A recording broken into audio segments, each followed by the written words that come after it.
A 12-year-old boy presses binoculars against a frozen window. Across the street, leather-clad men with battle scars and thousand-yard stares guard a clubhouse most neighbors cross the street to avoid. Nobody watches the Iron Vultures closer than Eli Mercer. Nobody listens to Eli Mercer at all. But tonight, on the coldest night this town has seen in years, Eli witnesses something that will tear a brotherhood apart from the inside. A betrayal so quiet, so calculated, that the men who live by loyalty never even heard it coming. And the only person who can prove it is a boy the entire world has already decided doesn't matter. Stay with this one until the very end. Drop a like, leave a comment, tell me what city you're watching from, and whatever you do, don't look away. The binoculars were older than Eli Mercer. Scratched lenses, cracked rubber grip, a focusing ring that stuck unless you twisted it with both hands. His grandfather had used them for birdwatching before the dementia took everything, including the old man's name. Now they sat on Eli's windowsill every night, aimed not at the sky, but at the low-slung building across Garfield Street.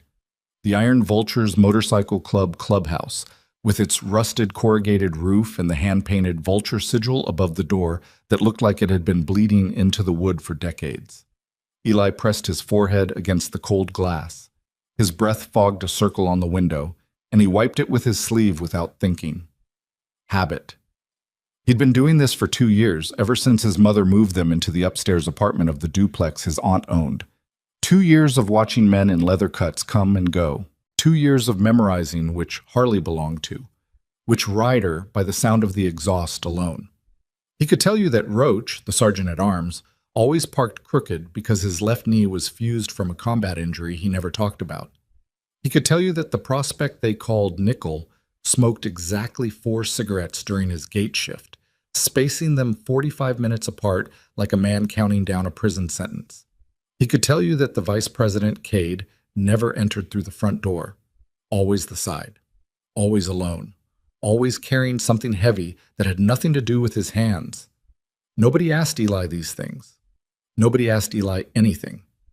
At Ridgemont Middle School, his teachers had long since filed him under a category that required no further investigation. Quiet, odd, possibly on the spectrum, definitely not worth the energy. He sat in the back row of every class and filled spiral notebooks with observations so detailed they read like surveillance reports. Mrs. Hargrove, his English teacher, had once confiscated one and flipped through it during lunch. She'd found 6 pages describing the exact sequence of events at a gas station robbery Eli had witnessed from a bus window. The color of the getaway car, the limp in the driver's left leg, the fact that the passenger had bitten his fingernails down to raw skin. Mrs. Hargrove had written overactive imagination on a sticky note, returned the notebook, and never mentioned it again. The police report later confirmed every detail Eli had recorded. Nobody connected the dots. Nobody ever did. His mother, Jolene, worked double shifts at a packaging facility 14 miles outside of town. She left before Eli woke up and came home after he'd already made himself a peanut butter sandwich and gone to bed.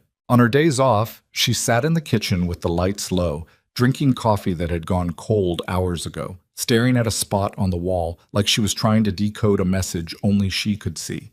Eli had learned not to talk to her during those times. He'd learned not to talk to her during most times. Jolene wasn't cruel. She was just somewhere else. Some internal geography that Eli couldn't reach, a place carved out by a husband who'd left without warning and a life that kept demanding payments she couldn't afford. So Eli watched the bikers instead. There was something about their world that made sense to him in a way his own never had. The Iron Vultures operated on a system of rituals and hierarchies that Eli could map and predict. Church meetings every Thursday at 7. Runs every other Saturday, unless the weather dropped below 20 degrees. Prospects handled the grunt work, cleaning, gate duty, hauling supplies, and full patch members moved through the clubhouse with a gravity that Eli recognized as earned, not given. These men didn't smile often, but when they did, it meant something. Their silences weren't empty. Their silences were architecture. Tonight was different. Eli noticed it first in the parking pattern. On a normal Thursday, the bikes would line up along the east wall of the building, chrome catching whatever light leaked from the single sodium lamp at the corner of the lot. But tonight, 2 slots were empty. Roach's Indian chief was missing. Unusual, because Roach never missed church unless he was in the hospital or in county lockup. And the second empty slot belonged to a bike Eli knew better than any other in the lineup. Cade's 1998 Road King, flat black with a hand-stitched leather seat that Cade had rebuilt himself over the course of 3 winters. Eli adjusted the focus ring. The cold had made the mechanism even stiffer than usual, and his fingers ached as he forced the image into clarity. The clubhouse door was shut. A thin line of light escaped from beneath it, yellow and warm against the frozen concrete. No one was outside. The prospect's folding chair sat empty by the gate, a cigarette still smoldering in the tin can beside it. Something was wrong. Eli felt it the way animals feel earthquakes, not in his mind, but in his chest, a tightening that had no name. He checked the time. 11:47 p.m. Church would have ended hours ago. On a normal night, the last bikes would have cleared out by 10. Stragglers, usually Deacon and a quiet rider everyone called Glass, might stay until 10:30, nursing beers in the back room. But by midnight, the clubhouse was always dark. Tonight it was lit up like a holding cell. Then the side door opened. Eli's breath stopped. He pressed the binoculars harder against his eye sockets, ignoring the pain where the rubber bit into bone. A figure stepped out. Not one of the regular members. This was someone Eli had seen before, but not often.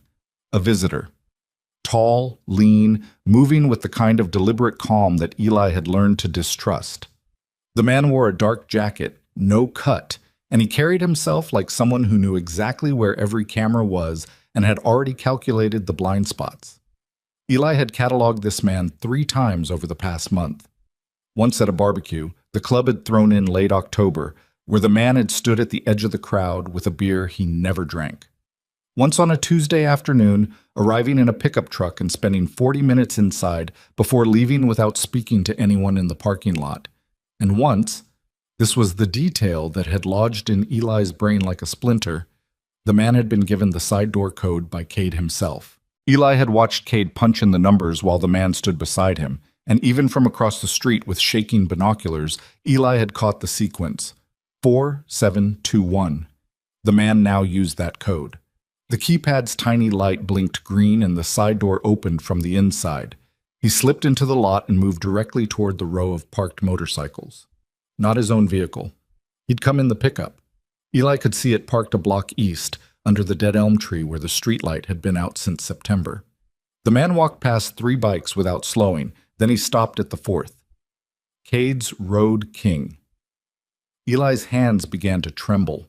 Not from cold, from the recognition of what he was watching, the nauseating clarity of witnessing something no one was supposed to see. The man crouched beside the Road King. His hands moved with practiced efficiency. Eli couldn't see exactly what he was doing. The angle was wrong, the shadows too thick, but the body language was unmistakable. This wasn't admiration. This wasn't maintenance. This was acquisition. 90 seconds later, the engine turned over. Not with a roar. The man had done something to muffle the exhaust, a temporary fix that reduced the Harley's signature thunder to a low, guttural moan. The sound was wrong. Eli knew the voice of every bike on that lot the way a musician knows individual instruments in an orchestra, and this was a note played through a cloth, suffocated and deceitful. The man rolled the Road King out of the lot, past the empty prospect chair, through the open gate, and into the street. He didn't accelerate. He kept the speed just above idle, letting the bike coast down the slight grade of Garfield Street toward the intersection with Route 11. At the corner, he turned right and disappeared into a darkness so complete it looked intentional. Eli lowered the binoculars. His hands were shaking badly now. His heart hammered against his ribs like something trying to escape a cage. He looked at the clubhouse. Still lit, still closed. Nobody had come out. Nobody had heard. He grabbed his notebook from the nightstand and began writing. The time. The physical description. The jacket. Dark navy, no patches, zippered pockets. The boots. Square-toed, not motorcycle boots, work boots. The way the man had favored his right hand. The code he'd used. The direction he'd gone. The color of the pickup truck still parked under the dead elm. Dark green, maybe black in the bad light. Rust along the rear wheel well. A dent in the tailgate shaped like a fist. Eli wrote for 20 minutes without stopping. When he finished, he read it back. every detail locked in place, every observation precise. Then he closed the notebook and sat on his bed and did nothing. Because who was he going to tell? The question sat on his chest like a stone. He was 12. He had no phone. Jolene couldn't afford one. The school counselor had once suggested Eli might benefit from social skills intervention, which was a clinical way of saying nobody wanted to be his friend, and the adults had given up trying to fix it. His aunt downstairs watched television until 2 in the morning and answered every knock with suspicion and a baseball bat. He could call the police, but the last time Eli had tried to report something, a man in a gray sedan following a girl from the bus stop 3 blocks over, the dispatcher had asked to speak to his mother. Jolene hadn't been home. The dispatcher told him to have an adult call back. No adult ever did. Eli watched the gray sedan return twice more before it finally stopped coming, and he never found out what happened to the girl. The system had a word for kids like Eli: unreliable, which was the cruelest lie the world had ever told, because Eli was the most reliable witness in the entire neighborhood. He just happened to be 12 and small and quiet and poor, and in a world that measured credibility by volume and authority, Eli possessed neither. He lay in bed and stared at the ceiling. The wind outside pressed against the window like something trying to get in. He could hear the distant rumble of a freight train passing through the rail yard 3 miles south, its horn cutting through the frozen air with the lonely persistence of something calling out to no one. Sleep didn't come. It never did on nights like this. Eli's mind wouldn't release the image. The man's hands on Cade's bike, the muffled engine, the casual precision of a theft that had been rehearsed. This wasn't some tweaker grabbing an opportunity. This was planned.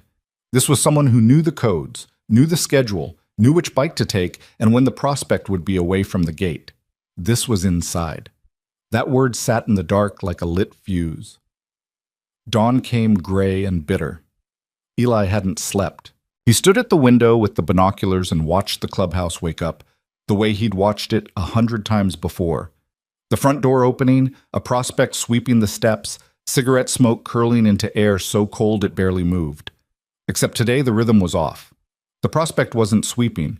He was standing still, staring at the row of bikes, and even from across the street Eli could read the posture, confusion hardening into alarm. The prospect went inside. 30 seconds later, the door burst open and 3 men came out fast, boots hitting concrete. No one spoke. They moved to the bike line and stood where the Road King should have been, looking at the empty space the way you look at a wound you can't explain. Then more men came. Eli counted 7 in total, all wearing cuts, all moving with the controlled urgency of men who understood that panic was a luxury they couldn't afford. One of them, Deacon, the club president, a thick-necked man with a gray beard and hands like excavator buckets, stood apart from the others, arms crossed, scanning the lot with eyes that missed nothing. Except they'd missed everything. That was the part Eli couldn't stop thinking about. These men, who lived by vigilance, who trusted no one outside their circle and very few inside it, had been robbed in their own house, by someone they'd let through the door. Eli watched for another hour. He saw Cade arrive, not on a bike, because his bike was gone, but in a borrowed truck that pulled up to the curb with an exhaust rattle that sounded like a cough. Cade got out slowly. He was a tall man, early 40s, with a face that looked like it had been carved from wood and then left in the rain.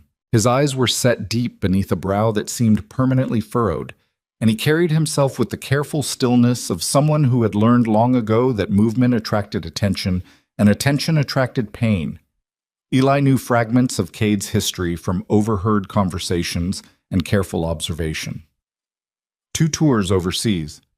A marriage that ended the way most military marriages end, not with an explosion, but with a slow leak that drained everything until there was nothing left to hold. A daughter somewhere in another state who Cade mentioned only when he'd been drinking, and even then only in half sentences that trailed off into silence. The Road King wasn't just a motorcycle. Eli understood that. It was the last thing Cade had built with his own hands that hadn't fallen apart. And now it was gone. Eli dressed. Jeans, 2 sweatshirts layered under a coat that was too thin for the weather, sneakers with the left sole separating at the toe. He put the notebook in his back pocket. He stood at the top of the stairs for a full minute, listening. His aunt's television murmured through the floor. A morning talk show, canned laughter, the smell of instant coffee seeping up through the heating vents. He went downstairs and out the front door without saying a word to anyone. The cold hit him like a wall. His eyes watered immediately, and he shoved his hands into his pockets and crossed Garfield Street with his head down, walking directly toward the Iron Vulture's clubhouse for the first time in his life. The prospect at the gate saw him coming. A young guy, maybe 22, with a patchy beard and a neck tattoo of a compass rose. His name was Dill, and Eli had watched him fumble through gate duty for the past 4 months with the anxious determination of someone who knew this was his only shot at belonging somewhere. "Hey, kid, wrong street."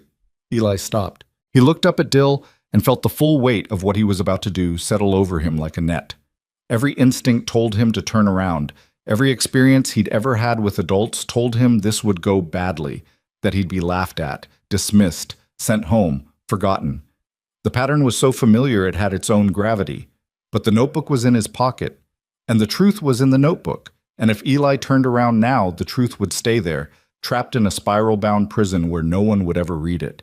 And Cade would never know what happened to the last thing he'd ever built. "I need to talk to someone," Eli said. His voice came out smaller than he wanted. He hated that. "About what?" "About the bike. The one that's missing." Dill's expression changed, not softened, sharpened. His eyes narrowed, and he straightened up from his slouch against the gatepost with a speed that suggested the subject had turned every nerve in his body to wire. "What do you know about that?" "I saw who took it." Dill stared at him. Eli could see the calculation happening behind the prospect's eyes, the disbelief colliding with the desperation, the instinct to dismiss a 12-year-old warring with the reality that nobody else had any answers. "Wait here." Dill disappeared inside. Eli stood in the cold, his sneakers soaking through on the frozen concrete, his breath coming in short white bursts that dissolved into nothing. He counted 60 seconds, then 90. At 2 minutes, the side door opened and Deacon walked out. Up close, the club president was even more imposing than he appeared through binoculars.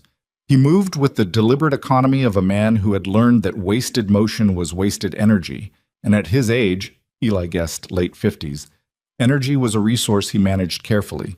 His eyes found Eli and held him with a gaze that felt less like scrutiny and more like an X-ray. "You the kid from across the street?" It wasn't a question. "Yes, sir." "Dill says you saw something." "I saw who took Cade's Road King last night, 11:47. Deacon's jaw tightened. He didn't speak for a long time. Behind him, through the open door, Eli could see the inside of the clubhouse for the first time.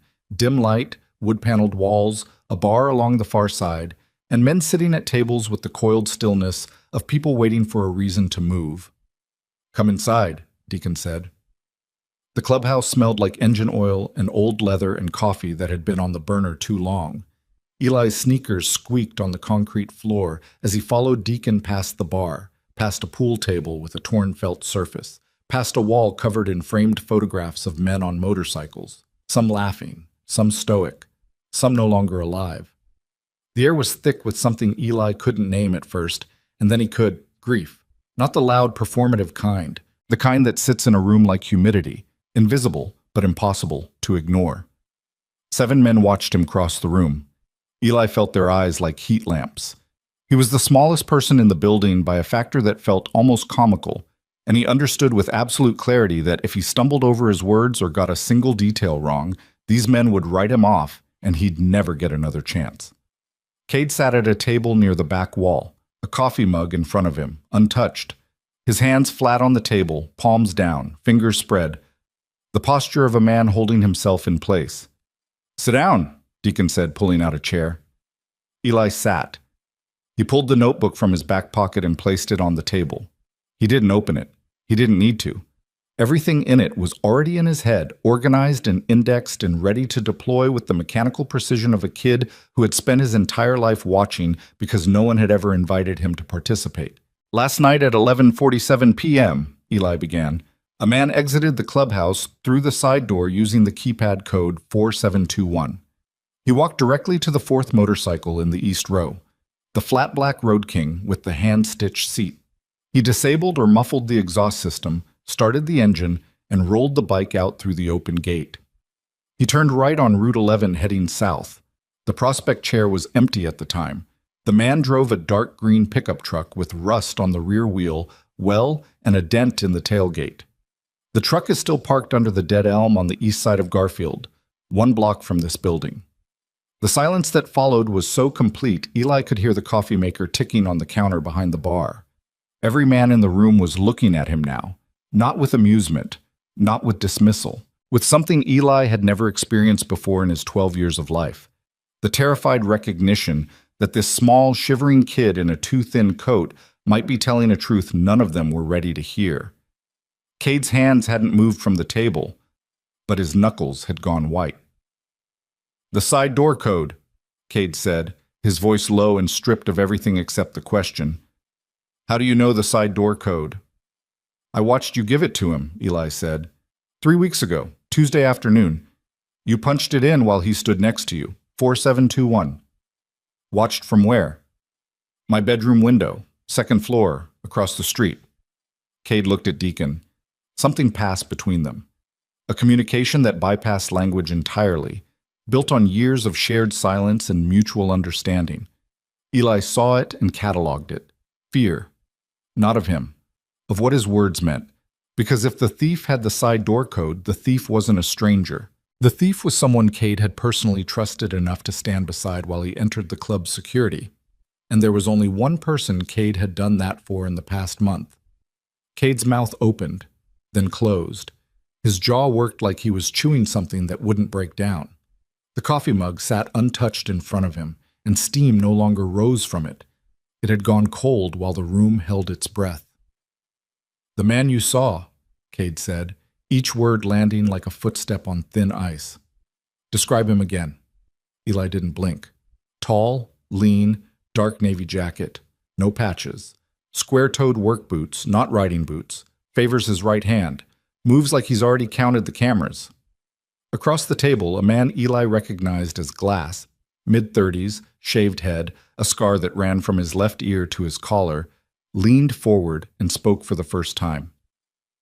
"That's Wyatt." The name landed in the room like a grenade with the pin already pulled. Nobody moved. Nobody breathed. The coffee maker ticked.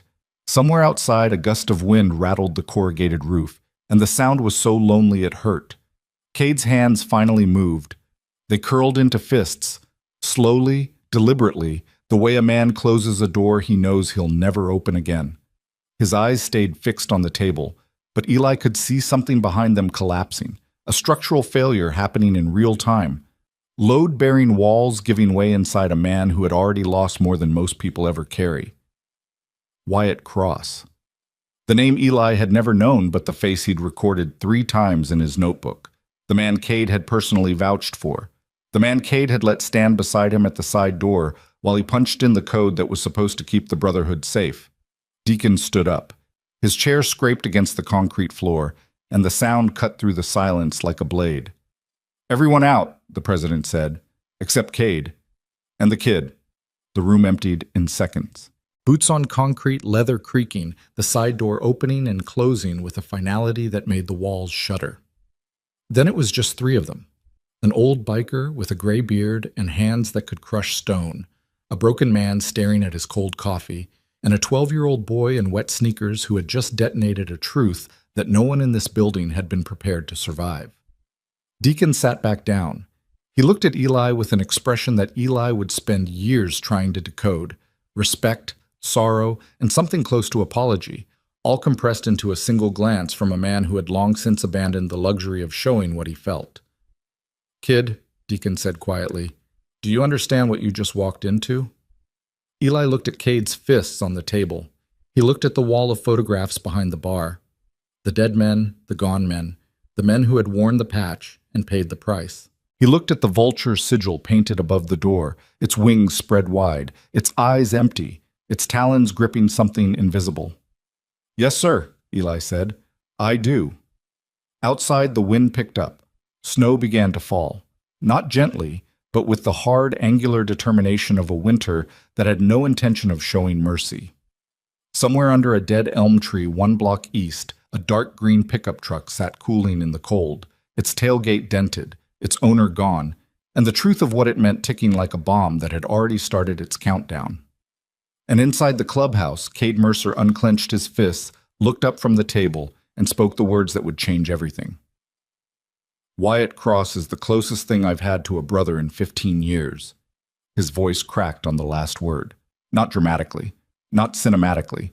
The way real things break, quietly, in the middle of an ordinary sentence, without warning or witnesses, except tonight there were two. An old man who had seen too much, and a boy who had never been allowed to see anything at all. Deacon didn't respond. He didn't need to.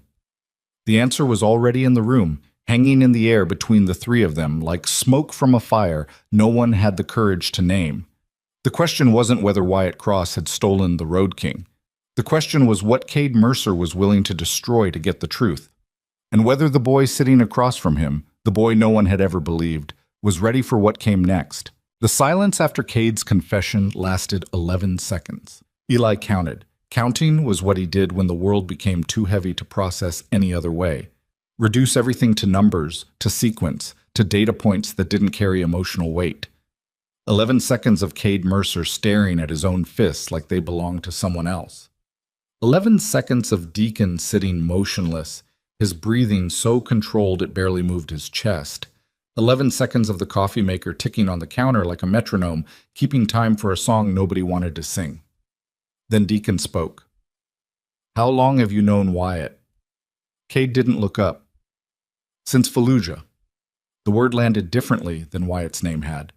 Not like a grenade, like a door opening onto a room that had been sealed for years, and the air coming out was stale and toxic and full of things that should have been buried. "He pulled me out of a vehicle," Cade said. His voice had flattened into the register Eli recognized from men who talked about pain the way mechanics talked about engine failure. Clinical, detached, describing damage without acknowledging the thing that had been destroyed. IED took the front axle. Driver was already gone. Wyatt dragged me 60 yards across open ground while people were shooting at both of us. Deacon's jaw tightened. "I know the story, Cade." "Then you know why I gave him the code." "I know why you thought you had a reason. That's not the same thing." Eli sat perfectly still. He understood, with the intuition of a child who had spent his life reading rooms instead of living in them, that he was witnessing something private, a conversation between two men who had built their trust on a foundation of shared damage, and that foundation was now showing cracks neither of them knew how to repair. Cade finally looked up. His eyes were dry, but something behind them was flooding. "You're asking me to believe that a man who carried me across a kill zone stole my bike." "I'm not asking you to believe anything. The kid is." Both men turned to Eli. He felt their attention like a change in atmospheric pressure, the room getting heavier, the air getting thinner, everything contracting around the small, cold center of his wet sneakers on the concrete floor. "Tell me again," Cade said. "The jacket." "Dark navy, no patches.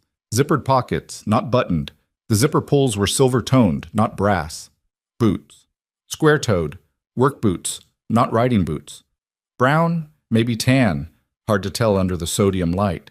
Worn heels. He walks with his weight on the outside edges of his feet." Cade closed his eyes. Eli watched the muscles in his jaw work beneath the skin, a grinding motion that looked involuntary, like the man's body was trying to chew through something his mind refused to swallow. "That's why it's boots," Cade said without opening his eyes. "He's got flat feet. VA wouldn't cover orthotics, so he wears those square-toed Ariats because they're the only ones that don't wreck his knees." Deacon leaned back in his chair. The wood creaked. Outside, a gust of wind hammered the corrugated roof, and somewhere in the parking lot, a loose chain rattled against a fence post with a sound like teeth chattering. "We need to bring this to the table," Deacon said. Cade's eyes opened. "No. This isn't a request. You bring this to the table and 12 men decide Wyatt's fate based on the word of a kid none of them know. That's not justice, Deke. That's a firing squad." Eli flinched, not at the words, at the way Cade said the word of a kid without looking at him, like Eli had already become evidence, like the moment he'd crossed Garfield Street and opened his mouth, he'd stopped being a person and become a weapon someone else would decide how to aim. Deacon noticed the flinch.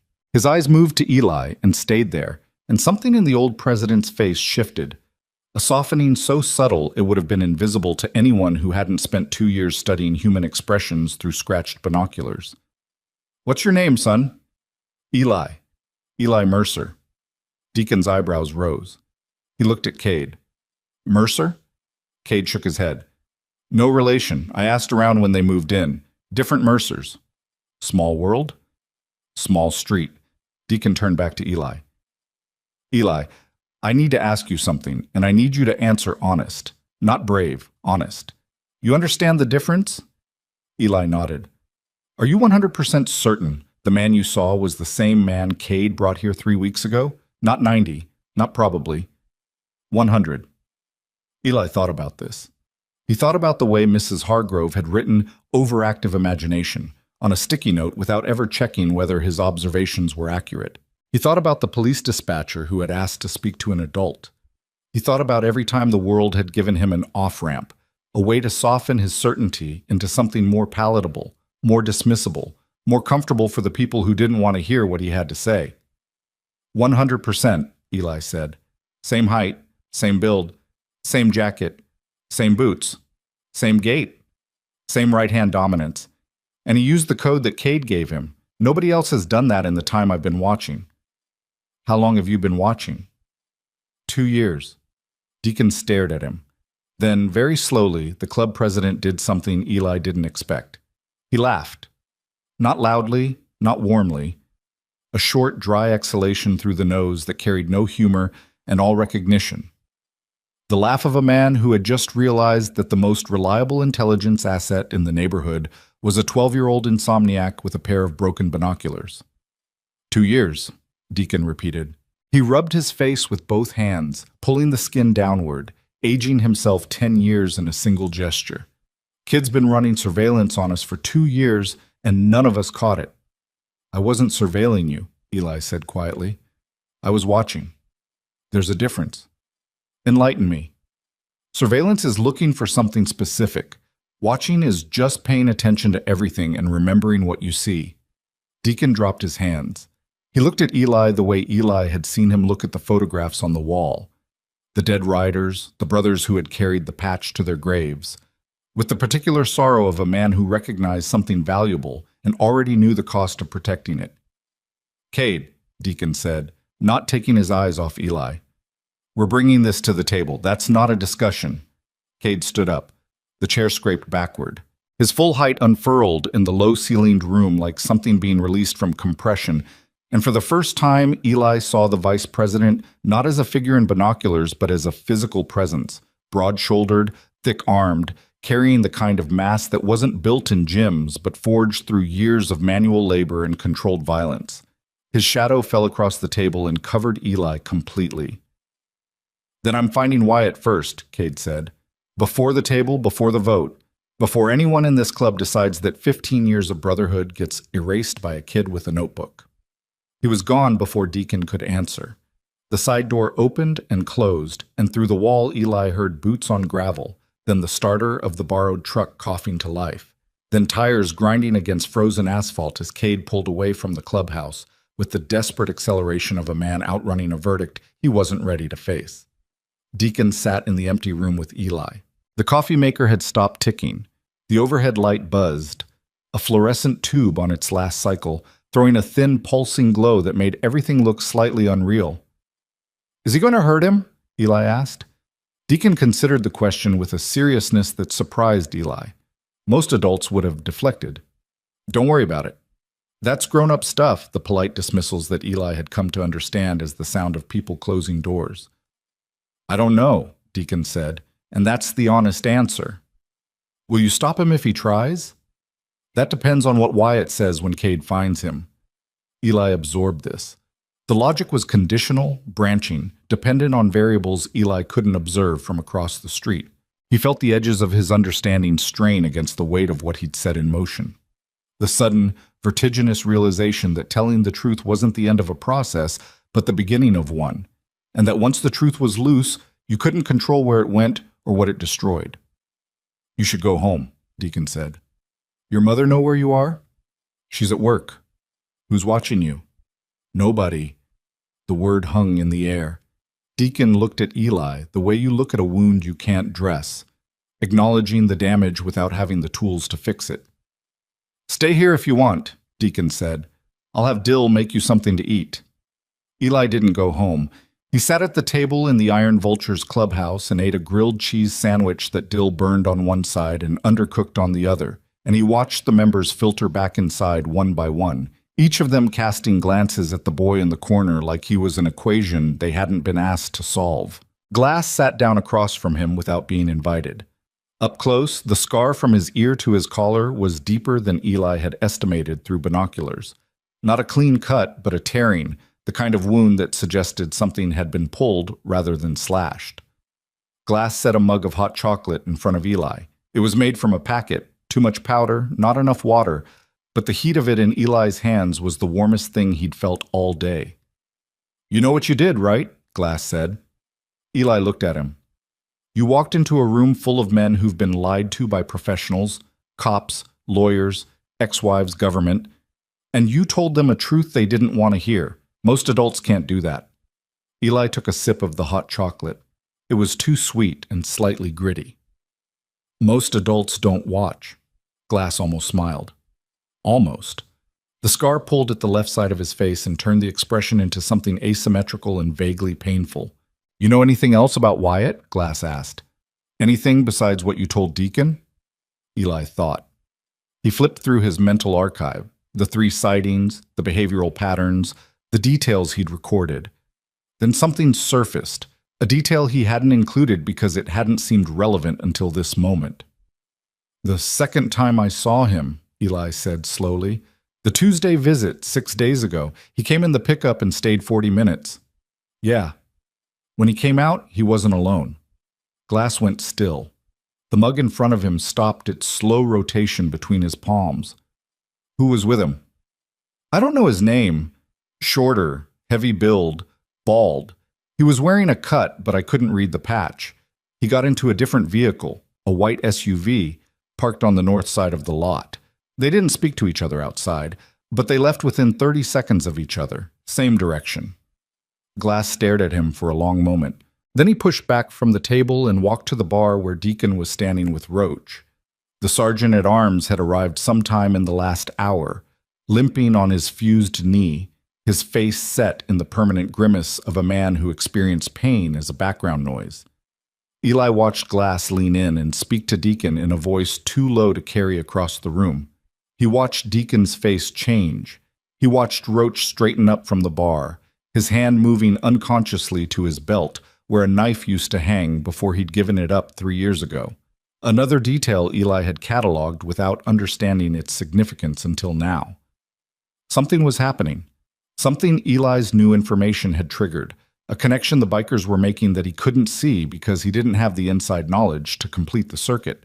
Deacon walked to the center of the room. He didn't raise his voice. He didn't need to. Every man in the building oriented toward him the way compasses orient toward north automatically, without thought, because the direction had been established long before any of them arrived. "Church," Deacon said. "Now, everyone." The room rearranged itself in seconds. A heavy wooden table in the back was cleared.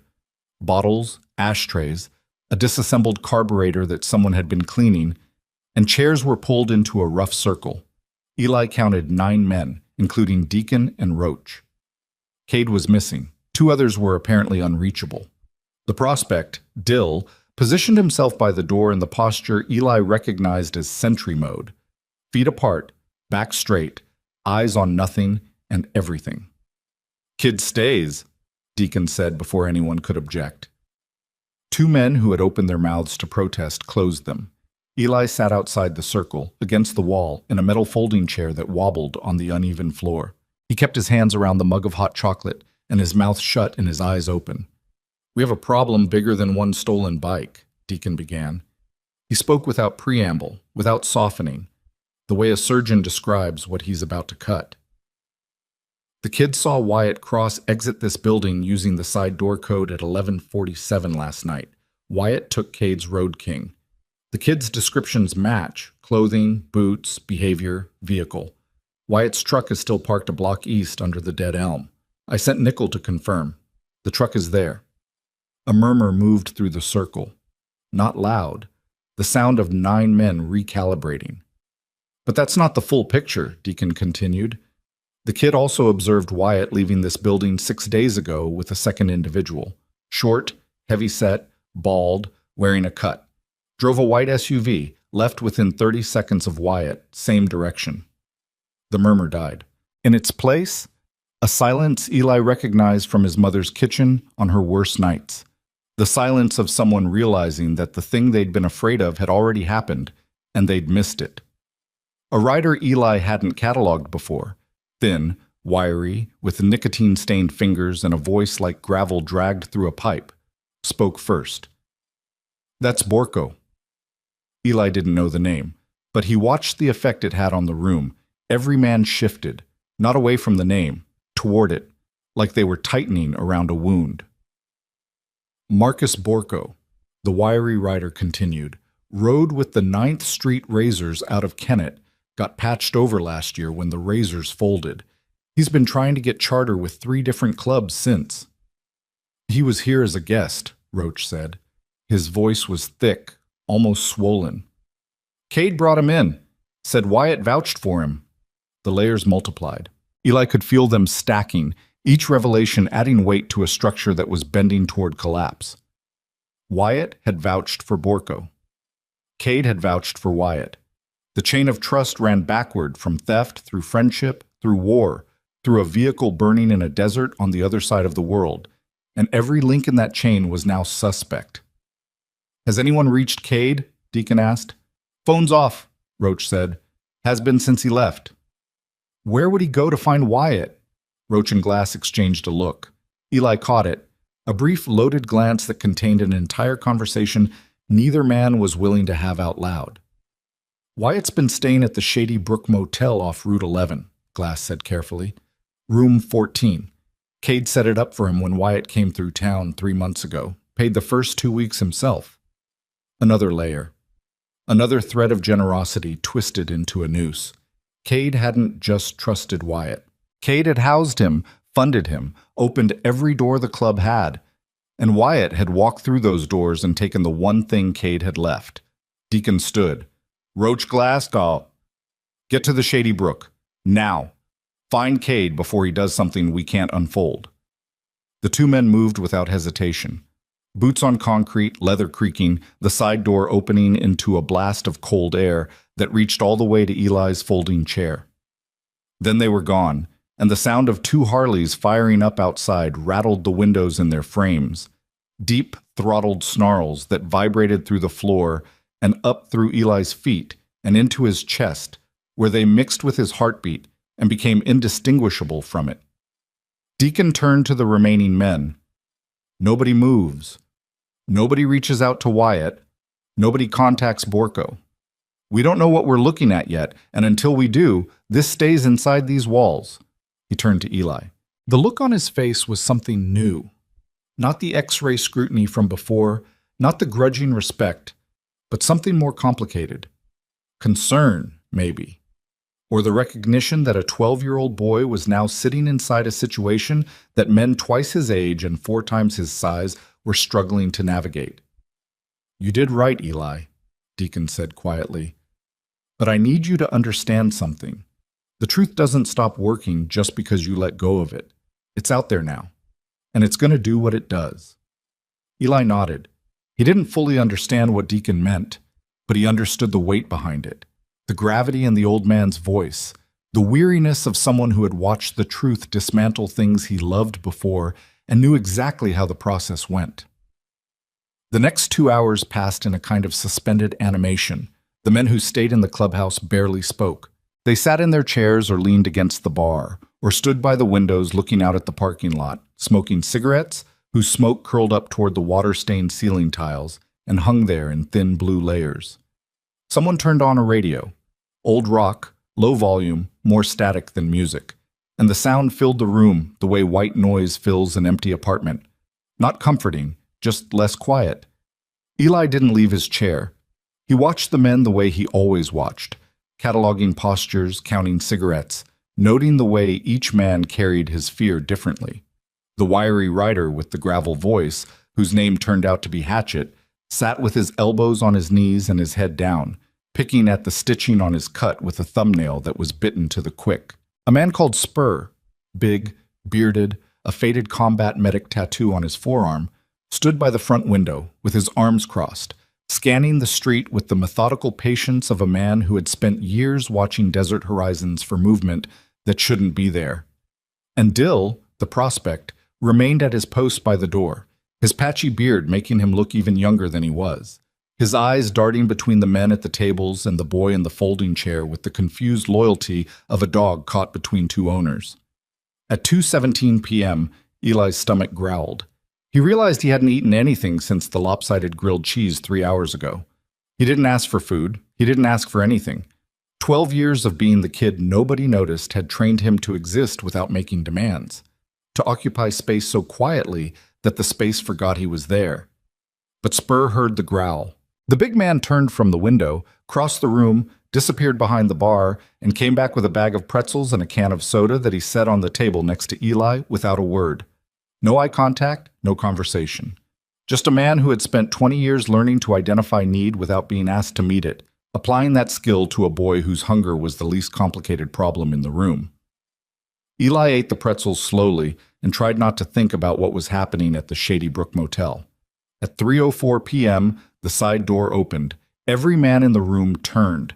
The air pressure changed the way it had when Eli first walked in, contracting, thickening, the room shrinking around whatever was about to happen. Roach came through first.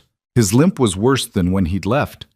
The cold had stiffened his fused knee into something that barely functioned as a joint, and he moved with the lurching determination of a man who refused to acknowledge that his body had stopped cooperating with his intentions years ago. Behind him came Glass, his face unreadable, that asymmetric scar pulling his expression into something between anger and exhaustion. Between them, held upright more by their grip than by his own legs, was Cade. The vice president looked like he'd been dismantled, not beaten. There were no visible bruises, no blood, but taken apart internally, the structural components that held a man together removed one by one until what remained was just the shell. His eyes were open but focused on nothing. His arms hung at his sides. He walked where Roach and Glass directed him, pliant and empty, and when they guided him into a chair at the heavy wooden table, he sat without resistance and placed his hands flat on the surface in exactly the posture Eli had seen hours earlier. Palms down, fingers spread, a man holding himself in place. He was at the motel, Roach said to Deacon. Room 14. Door was open. Room was cleared out. Wyatt's gone. And? Deacon's voice was steel-wrapped in patience. Cade talked to the motel clerk, Glass said. Wyatt checked out at 6 a.m. this morning, paid cash. Loaded a motorcycle into the bed of a rented box truck. Not his green pickup, a rental. The clerk remembered because Wyatt asked for a receipt made out to a different name. What name? Glass hesitated. He looked at Cade, and for the first time Eli saw something in the scarred man's face that he hadn't seen before. Pity. Raw, undisguised pity for a man who was about to hear something that would finish what the morning had started. Mercer, Glass said. He used the name Mercer. The room tilted. Eli felt it, not physically, but psychologically. The axis of everything shifting sideways as the word he'd heard his entire life. The name on his mailbox and his school records and his mother's pay stubs came out of Glass's mouth attached to a crime and a betrayal and a man who had used it like a stolen key. Cade's fingers curled on the table, slowly, one by one, like a door closing for the final time. He used my name, Cade said. His voice was barely audible, a frequency below speech. He used my name to rent the truck that carried my bike. Nobody spoke.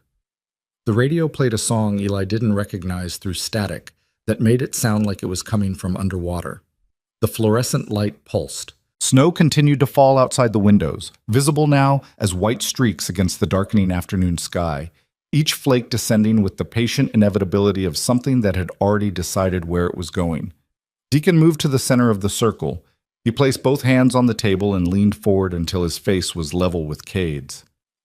"Brother," Deacon said, "I need you to hear me, not as your president, as the man who stood next to you when we buried Griff, as the man who drove your ex-wife to the airport when you couldn't do it yourself, as the man who's watched you carry more weight than any one person should carry and never once asked you to set it down."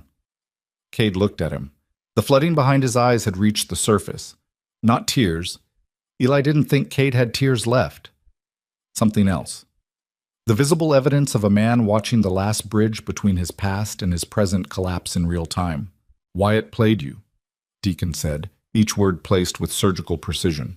"He played your loyalty. He played your history. He played the thing you did for each other in the desert, and he turned it into a skeleton key that opened every lock in this club.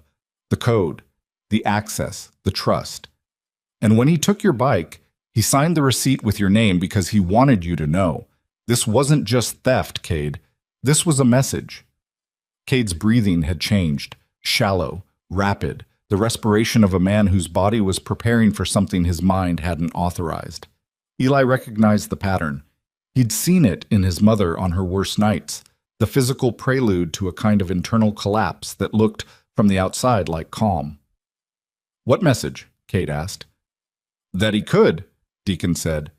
"That everything you gave him, the trust, the code, the room, the door, he could take it all and walk away, and there was nothing you could do to stop him, because you let him in.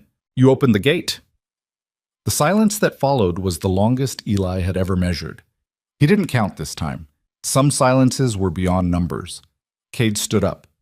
The chair didn't scrape this time. He rose slowly, unfolding upward with the deliberate control of a man who understood that if he moved too fast, something inside him would break so completely it could never be reassembled. He looked around the table, 9 faces looking back at him, the prospect by the door, and the boy against the wall, small and still, holding an empty pretzel bag in hands that hadn't stopped trembling since he'd crossed Garfield Street that morning. "I'm going after him," Cade said. "No," Deacon said. "That wasn't a request. And that wasn't a suggestion.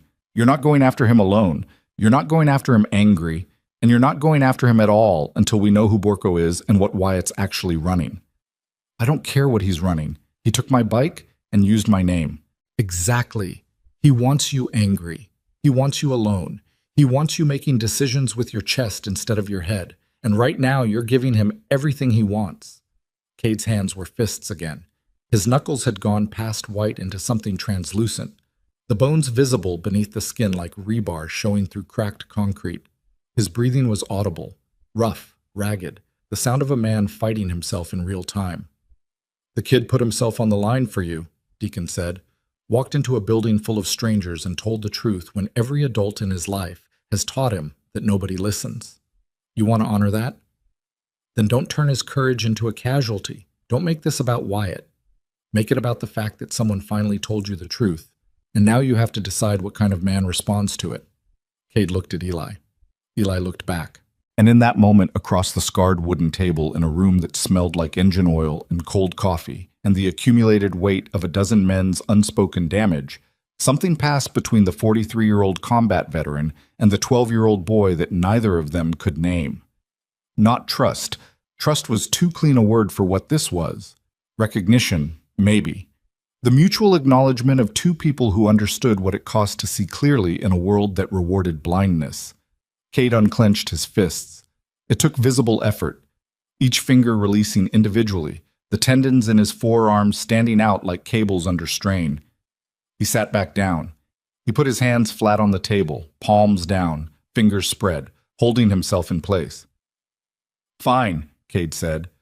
His voice was scraped raw, emptied of everything except the decision itself. "We do this your way. We find out who Borko is. We find out what Wyatt's running. We do it disciplined." Deacon nodded once. "But when we find him," Cade continued, and his eyes moved from Deacon to the table to the wall of photographs behind the bar. The dead men, the gone men, the brothers who had carried the patch into the ground, and then back to Deacon with a look that contained no anger at all, only the cold, absolute certainty of a man who had finally stopped negotiating with his own grief. "When we find him, I'm the one who looks him in the eye. Not you, Not Roach. Not the law. Me. Deacon held his gaze for a long time. The radio crackled. The snow fell. The fluorescent light pulsed its dying rhythm above them all. Agreed, Deacon said. Outside, the wind shifted direction. It came from the north now, carrying the kind of cold that doesn't just lower the temperature, but changes the quality of the air itself, making it thinner, sharper, harder to breathe. The dead elm tree where Wyatt's green pickup still sat threw its bare branches against the sky like fingers reaching for something that wasn't there anymore. And in the clubhouse, Eli Mercer sat in his folding chair against the wall, an empty pretzel bag in his trembling hands, and understood for the first time in his life that telling the truth was not an ending, it was a detonation, and the blast radius was still expanding. 40 minutes later, Glass came back from the bar with a laptop that looked like it had survived a war. Cracked case, missing keys, a screen held at the correct angle by a wedge of folded cardboard. He set it on the table and turned it toward Deacon, and what came up on the screen drained the remaining color from every face in the room. Marcus Borko wasn't a drifter looking for a charter. Marcus Borko was a name attached to a string of vehicle thefts stretching across 4 states. Motorcycles, specifically, high-end builds and vintage restorations, targeted with the kind of precision that required inside knowledge of the motorcycle community. Clubs, shops, private collections. Someone was feeding Borko information about which bikes were worth taking and where they were kept, and that someone needed access, real access, the kind you don't get from surveillance or social media stalking, the kind you get from standing inside a clubhouse, shaking hands, drinking beer, learning the codes, the kind Wyatt Cross had been building for 3 months. Eli watched the men process this. He watched the realization move through the room like a wave, not crashing but rising, lifting each man off whatever ground he'd been standing on and setting him down somewhere less certain. Cade's Road King wasn't a personal betrayal. It was inventory, a line item in a business model built on weaponized trust. Cade sat motionless. His face had gone beyond expression into something geographical. A landscape after a fire, everything stripped to mineral and ash, the features still recognizable but fundamentally altered. He didn't speak. He didn't move. He sat with his palms flat on the table and stared at the laptop screen with the focused emptiness of a man reading his own obituary. Deacon closed the laptop. He looked around the table. Every man met his eyes. 9 faces, 9 histories, 9 collections of scar tissue and bad decisions and moments of courage that nobody else would ever know about, all converging on this single point in time. A stolen motorcycle, a broken trust, a boy in a folding chair, and the question that none of them could avoid any longer. We find Wyatt Cross, Deacon said. We find Marcus Borko. We find every bike they've taken and every club they've burned. And we do it clean, no revenge, no blood. We bring evidence to the law and let the system do what we can't. He paused. His eyes moved to Cade. And if the system fails, Deacon said, we'll be standing right there to make sure it doesn't fail twice. Cade didn't respond. He didn't need to. The answer was in his hands, still flat on the table, still spread, still holding himself in place. But something had changed in the pressure of his fingers against the wood. A readiness that hadn't been there before. The stillness of a man who was no longer waiting for permission. The stillness of a man who had already decided. And across the table, Eli Mercer, 12 years old, invisible, unreliable, the boy no one listened to, sat with his notebook in his back pocket and his empty mug on the table, and the cold certainty settling into his bones that he was no longer watching from across the street. He was inside now. And there was no window between him and whatever came next. The laptop screen had gone dark, but the information it carried was still alive in the room, circulating through the cigarette smoke and the fluorescent flicker like a virus looking for a host. 9 men sat at the table. 1 boy sat against the wall. And the silence between them had changed texture. No longer the silence of men processing shock, but the silence of men calculating cost. Deacon broke it first. Glass. What else do we know about the theft ring? Glass pulled a chair closer to the laptop and opened it again. The screen stuttered to life, the cracked display splitting the image into 2 slightly offset versions of the same ugly truth. The pattern goes back 18 months, mostly custom builds.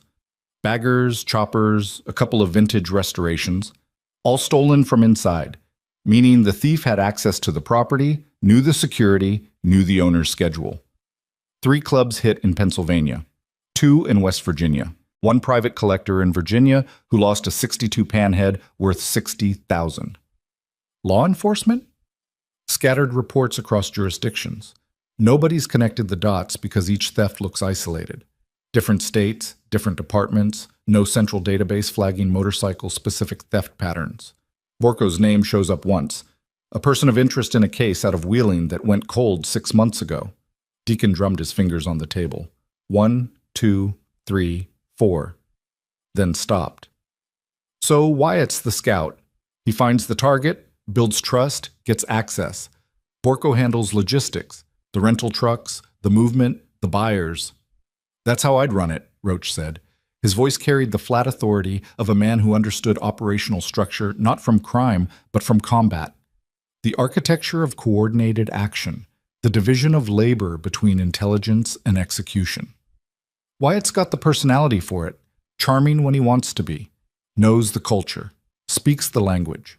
He can walk into any clubhouse in the mid-Atlantic and have a beer in his hand inside 10 minutes. He walked into ours, Cade said. The words landed like a body hitting the floor. Every man at the table felt the impact. Cade hadn't spoken in 20 minutes, and his voice had undergone a transformation during that silence. Stripped of anger, stripped of grief, stripped of everything except a precision so cold it made the air in the room feel warm by comparison. He walked into ours, Cade repeated, because I held the door open. Deacon started to speak, but Cade raised one hand, palm out, fingers straight, the gesture of a man who was not asking for comfort and would not accept it if offered. I need to know something, Cade said. He looked directly at Deacon, and the look contained a question that went deeper than anything the laptop could answer. Did he come here for the bike? Or did he come here for us? The distinction mattered. Eli understood it from his folding chair, even if he couldn't have articulated it. Stealing a motorcycle was a crime. Infiltrating a brotherhood, spending 3 months sharing meals, standing in garages, learning names and histories and vulnerabilities, that was something else. That was a violation so intimate it bordered on something the English language didn't have a clean word for. Deacon considered the question. Both, he said finally. The bike was the objective. We were the means. No, Cade shook his head slowly. If the bike was the only objective, he could have taken it 2 months ago. He had the code. He knew the schedule. He waited. Why? Glass closed the laptop. The click of it shutting was the loudest sound in the room. Because he wasn't done, Glass said. The temperature in the clubhouse dropped. Not literally. The space heater in the corner was still blowing its rattling, inadequate heat against the December cold, but something in the room contracted, drew inward, the way a body pulls itself tight before impact. Explain, Deacon said. Glass opened a drawer behind the bar and pulled out a worn leather ledger. Not a notebook, but an actual bound book, the kind used for accounting before software made paper obsolete. He set it on the table and opened it to a page marked with a bent paperclip. I've been keeping a side log, Glass said. Visitors, vehicles, plates, timestamps. Not because anyone asked me to. Because. He let the words sit without explanation, and Eli felt a jolt of recognition so sharp it was almost physical. The sudden, breathless realization that Glass did the same thing Eli did. Watched, recorded, cataloged the world not because it was his job, but because his brain wouldn't let him stop.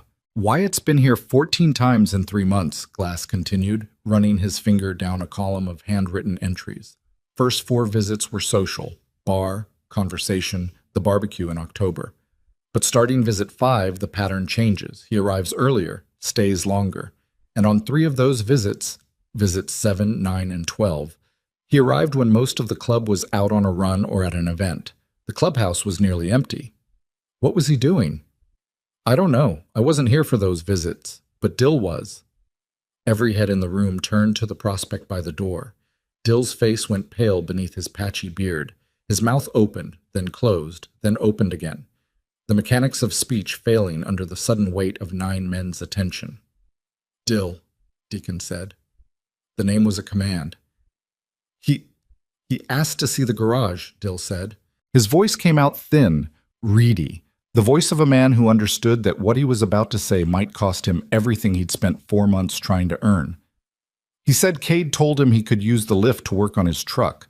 Cade vouched for him, so The garage, Roach cut in. His voice had changed. The flat combat authority was gone, replaced by something Eli had never heard from the sergeant-at-arms before. Fear.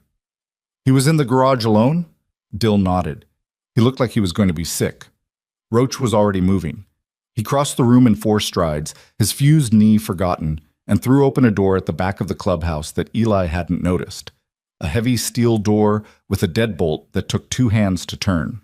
Cold air rushed in, carrying the smell of motor oil and frozen metal, and Roach disappeared into the darkness beyond.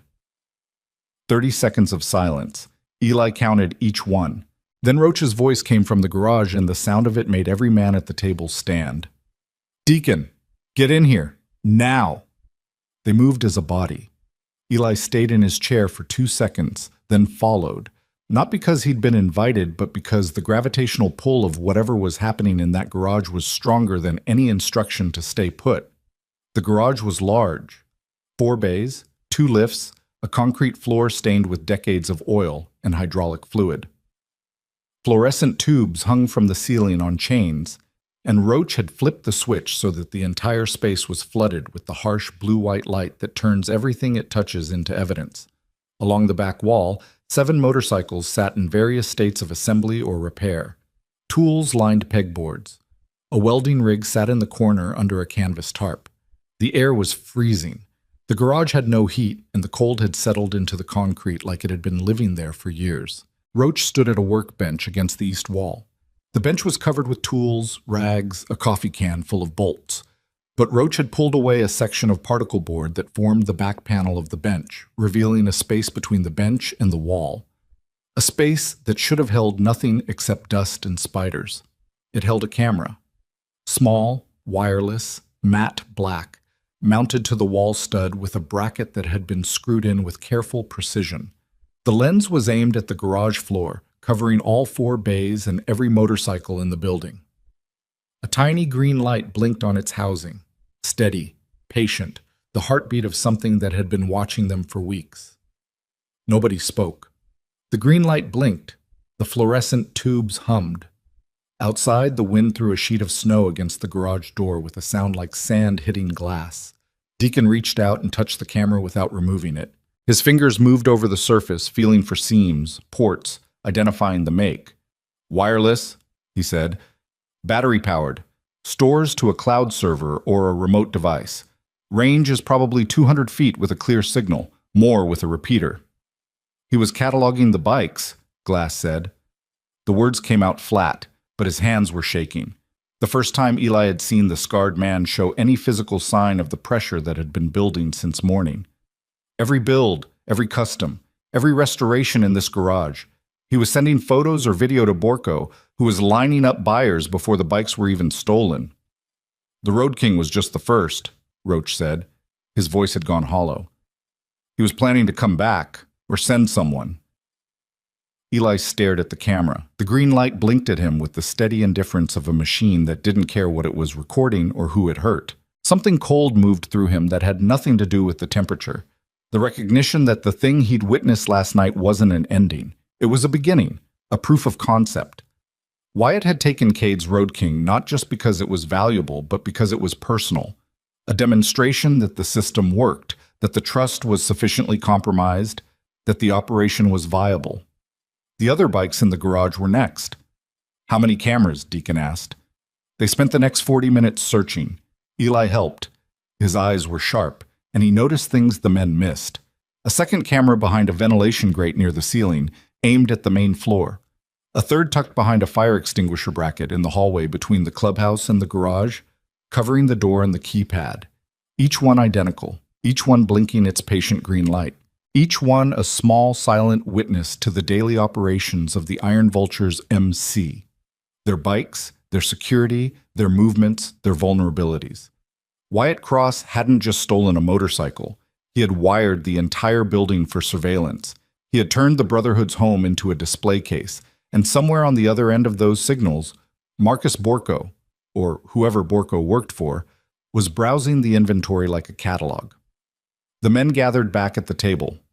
The cameras sat in the center, 3 small black devices arranged in a row, their green lights still blinking, their batteries still charged, still transmitting to whatever server or device was waiting for the signal. Deacon hadn't disconnected them yet. He wanted the men to see them. He wanted the reality to be physical, tangible, impossible to minimize or explain away. "We've been compromised," Deacon said. The word dropped into the room like an anchor. Not robbed. Compromised. Every bike in that garage is on someone's list. Every security protocol we have, codes, schedules, personnel, has been observed and transmitted. We don't know how long, we don't know to whom, and we don't know if Borko is the end of the chain or just another link. Cade sat at the table with his hands flat on the surface. The same posture, the same spread fingers, but something in the architecture of his body had changed. A rigidity that wasn't about control anymore. It was about containment. The difference between a man holding himself in place and a man holding himself together, and Eli could see the seams where those two things met, the hairline fractures running through Cade's composure like cracks in a dam that was running out of time. "I brought him in," Cade said. His voice was quiet. Too quiet. The volume of a man speaking from the bottom of something deep. "I gave him the code. I paid for his room. I stood next to him in this garage while he looked at every bike on that floor, and I thought he was—" He stopped. His jaw worked. The muscles in his forearms stood out like cables.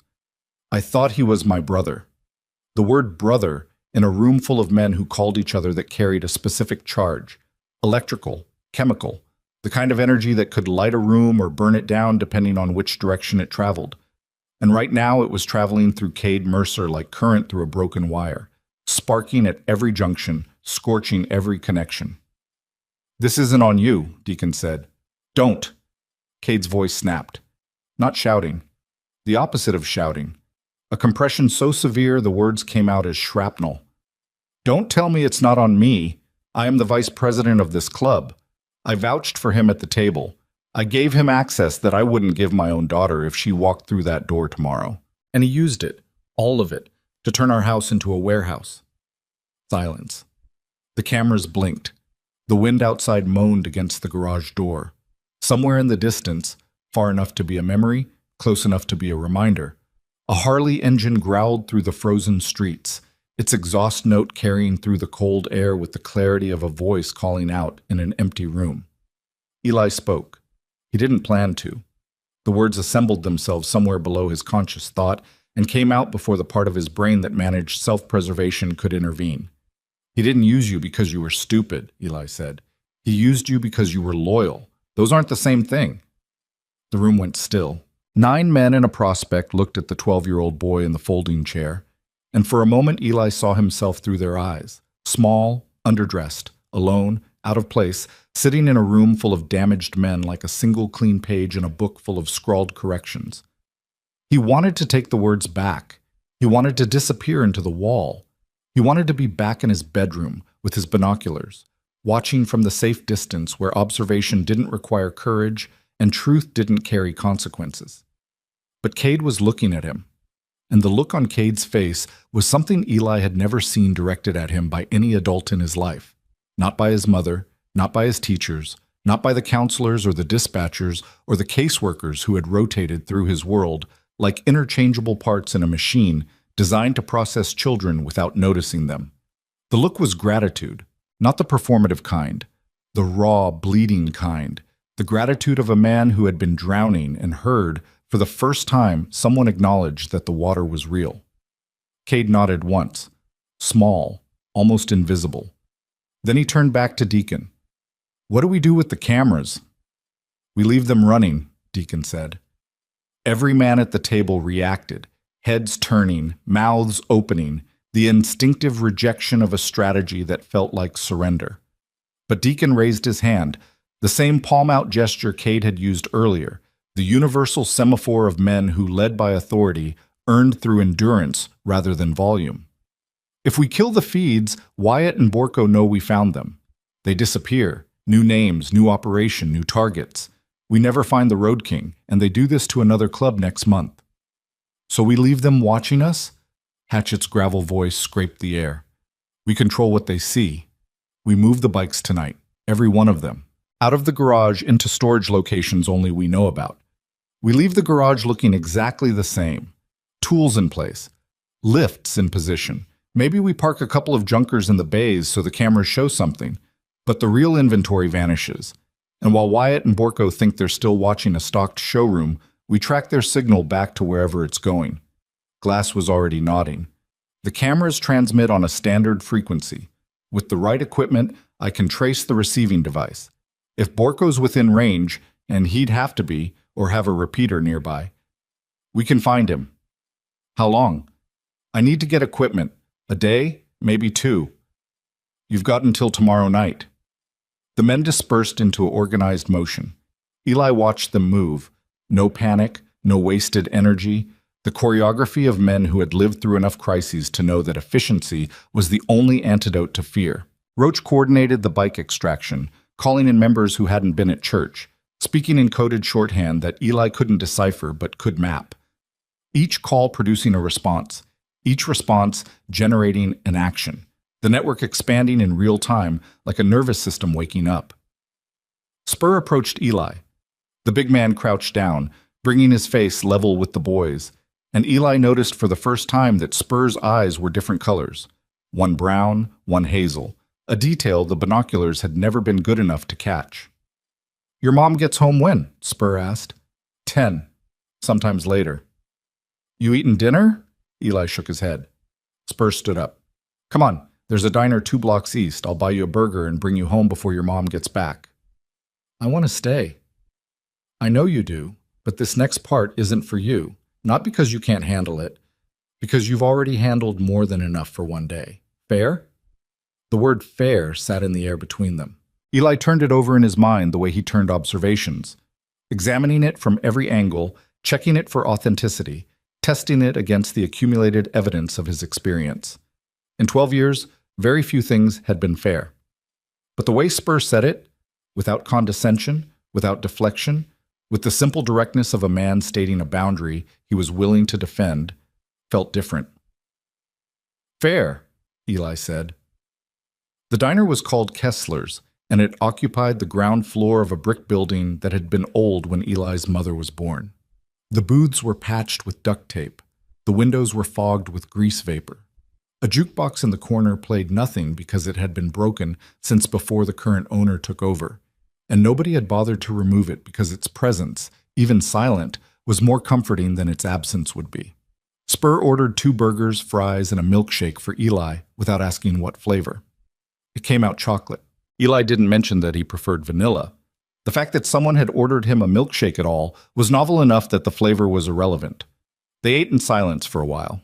Spur consumed his burger with the mechanical efficiency of a man who had spent years eating meals in places where the food was fuel and the act of eating was measured in minutes rather than enjoyed. Eli ate slower, his mind still back at the clubhouse, still processing the cameras, the implications, the look on Cade's face when he'd said the word brother. "Can I ask you something?" Eli said. Spur looked at him, chewing, waiting. "When Deacon said, if the system fails, we'll be standing right there to make sure it doesn't fail twice, what did he mean?" Spur set down his burger. He wiped his hands on a paper napkin that disintegrated under the pressure of his fingers. He looked out the fogged window at the street, where snow was still falling with the relentless patience of something that had nowhere else to be. "He meant that we've been where you are," Spur said. "Every man in that room. We've been the person the system wasn't built for. The guy the cops don't believe. The guy the courts don't protect. The guy who does everything right and still ends up on the wrong side of a locked door." He paused. His mismatched eyes came back to Eli. "The club exists because the regular world doesn't have a place for men like us. Not because we're criminals. Because we're the ones the machine chews up and spits out. Veterans the VA forgot. Workers the factory replaced. Fathers the court decided weren't necessary. We built something that works for us because nothing else ever did. Is that why you don't want revenge on Wyatt? Because you know what it's like to be the person the system comes after?" Spur stared at him. Then he laughed. A real laugh, short and surprised, the kind that escapes before a man can catch it. Kid, you're 12. You're not supposed to understand that. I'm not supposed to understand a lot of things I understand. Spur's laugh faded into something quieter, something that sat on his face like an old scar, not painful anymore, but permanent. Yeah, he said. I believe that. They finished eating. Spur drove Eli home in a pickup truck that smelled like dog and motor oil, and Eli climbed the stairs to the apartment and sat on his bed in the dark, looking through the binoculars at the clubhouse across the street. The garage door was open. Men were moving inside, shadows against the fluorescent light, the silhouettes of motorcycles being rolled out through the back and loaded into vehicles Eli couldn't see from his angle. The operation was quiet, disciplined, the kind of organized motion that Eli associated with the military footage he'd watched on the internet at the school library. They were emptying the garage, leaving the cameras running, setting a trap inside their own home. Eli lowered the binoculars. His hands were steady now. The trembling that had started when he crossed Garfield Street that morning had stopped somewhere between the third camera and the chocolate milkshake, replaced by something harder, something that sat in his chest like a stone that had been there all along and was only now making itself known. He opened his notebook. He wrote the date. He wrote the time. 8:47 p.m. And then he wrote something he'd never written before. Not an observation, not a physical description, not data. He wrote, I mattered today. He looked at the words for a long time. Then he closed the notebook and put it under his pillow, and lay in the dark, and listened to the sound of Harley engines rolling through the frozen streets, carrying the Iron Vulture's inventory to safety, while 3 small cameras blinked their green lights in an empty garage, transmitting images of a room that no longer contained anything worth stealing. And somewhere on the receiving end of those signals, someone was watching. Someone who didn't know that the game had changed. Someone who still believed they were looking at a target when they were actually looking at a trap. Eli fell asleep to the sound of engines. For the first time in months, he didn't dream about being invisible. He dreamed about the green light. The next morning, Eli woke to a sound he didn't recognize. Not the usual silence of the apartment, not his aunt's television bleeding through the floor, but something closer, something in the room. He opened his eyes, and his mother was sitting on the edge of his bed. Jolene Mercer looked like she'd been crying, but the tears were old, dried on her cheeks in tracks that caught the gray morning light from the window. She was still wearing her work clothes. Her hands were folded in her lap, the knuckles raw from the cold walk home. She smelled like packing tape, an industrial cleaner, and the particular exhaustion of a woman who had been running on empty for so long that empty had become her fuel. The school called, she said. Eli's stomach dropped. Not because of what the school might have said. He'd been absent yesterday, that much was obvious, but because his mother was sitting on his bed. She never sat on his bed. She stood in doorways. She spoke from the kitchen. She existed in transitional spaces, always between one place and another, never fully arriving. You weren't in school yesterday, she said. No. Where were you? Eli hesitated. He ran through the possible answers the way he ran through observational data, sorting, filtering, weighing each option against its probable consequences. The truth was complicated. The truth involved bikers, stolen motorcycles, hidden cameras, and a chocolate milkshake bought by a man with mismatched eyes. The truth would require more explanation than his mother had energy for. Across the street, Eli said. Jolene's face changed. The exhaustion was still there. It was always there, baked into the architecture of her features like a permanent filter. But something else moved underneath it. Fear. At that clubhouse? Yes.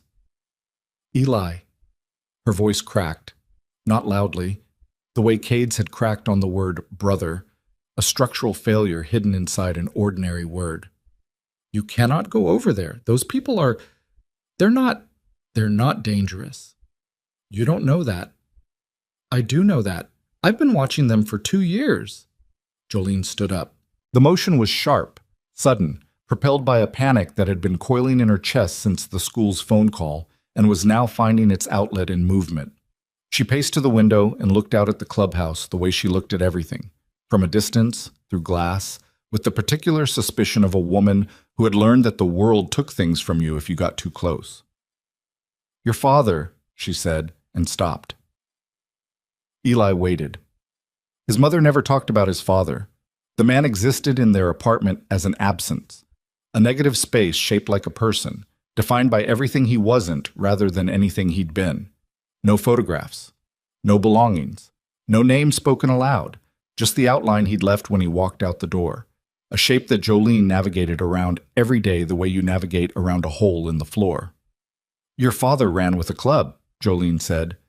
Her back was to Eli. Her voice was directed at the window, at the clubhouse, at the iron vulture painted above the door across the street. "Not that one. A different one. Down south. Before you were born." The air in the room changed. Eli felt it. A shifting, a realignment, the sensation of a piece of information snapping into a slot he hadn't known existed. His mother's fear of the clubhouse, her refusal to discuss their neighbors, the way she drew the curtains on Thursday nights when the bikes were lined up and the engines were running. It wasn't ignorance. It wasn't prejudice. It was memory. "What happened?" Eli asked. "He chose them over us," Jolene said, still facing the window, still not looking at her son. "He chose the road and the bikes and the brotherhood and the leather and the noise. And when I told him he had to choose his family or his club, he didn't even hesitate." She turned around.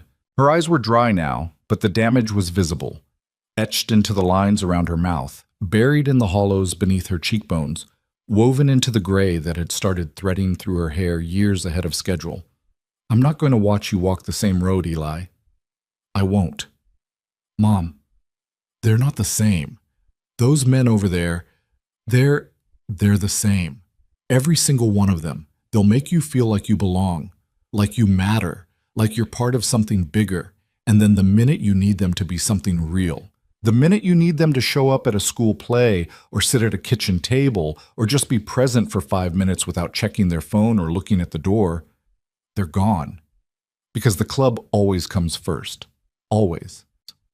Eli sat on his bed with his notebook under his pillow and the weight of his mother's history pressing down on him from above, and he understood something he hadn't understood before, that Jolene's emptiness wasn't apathy. It was scar tissue, a thick protective layer built over years of abandonment, designed to keep the wound from reopening, and Eli's trip across the street had torn through it with the precision of a surgeon and the carelessness of a child. "I'm sorry," Eli said. "Not for going, for not understanding why it would hurt." Jolene looked at him, and in her eyes Eli saw something he recognized from the clubhouse. The same drowning, the same structural failure, the same moment of a person realizing that the walls they'd built to protect themselves had also sealed them in. "Promise me," she said. "Promise me you won't go back." Eli opened his mouth. The promise sat on his tongue like a coin, small, round, easy to deliver, easy to carry. But across the street, 3 cameras were still blinking their green lights. A man named Wyatt Cross was somewhere out there with a stolen motorcycle and a catalog of future targets. A brotherhood of wounded men was preparing to defend itself against a betrayal that went deeper than any of them had imagined. And Cade Mercer, a man who shared Eli's last name by coincidence and his damage by design, was sitting in a clubhouse with his palms flat on a table, waiting for a boy who had already proven that his word was the most reliable thing in the room. "I promise," Eli said. He said it clearly. He said it looking his mother in the eyes, and he meant it the way a 12-year-old means anything, completely, desperately, with every fiber of his being. And he knew, as the words left his mouth, that he was going to break it. Because at 3:47 that afternoon, while Jolene was at work and Eli was sitting in his bedroom pretending to do homework, his binoculars caught something that made every other consideration irrelevant. A white SUV pulled up to the dead elm tree. The same white SUV Glass had described from Eli's earlier observation. The driver got out. Short, heavy-set, bald, wearing a dark jacket. Marcus Borko. He walked to Wyatt's green pickup truck, still parked where it had been since the theft. He didn't get in. He circled it once, slowly, then stopped at the driver's door and looked. Not at the truck, not at the street, Not at the clubhouse. At Eli's window. The binoculars shook in Eli's hands. His breath stopped. His heart hammered so hard he could feel it in his teeth. Borko was looking directly at the second-floor window of the duplex on Garfield Street. And even across the distance, even through the scratched lenses and the fading afternoon light, Eli could see the expression on the man's face. He wasn't surprised. He wasn't searching. He was confirming. Borko knew. He knew about the boy in the window. He knew who had been watching. And now he was standing on Eli's street, looking at Eli's building, with the calm, measured attention of a man making a decision about what to do with a problem he'd just identified. Eli dropped below the windowsill. His back hit the cold plaster wall. His notebook fell from the bed to the floor with a sound like a heartbeat stopping. And outside, the white SUV's engine idled in the December air, patient, steady, waiting, while Marcus Borko stood beneath the dead elm tree and looked up at the window where the only witness to his operation had just disappeared from view. Eli didn't breathe. His back pressed against the wall beneath the windowsill, knees pulled to his chest, the binoculars clutched in both hands like a weapon he didn't know how to use.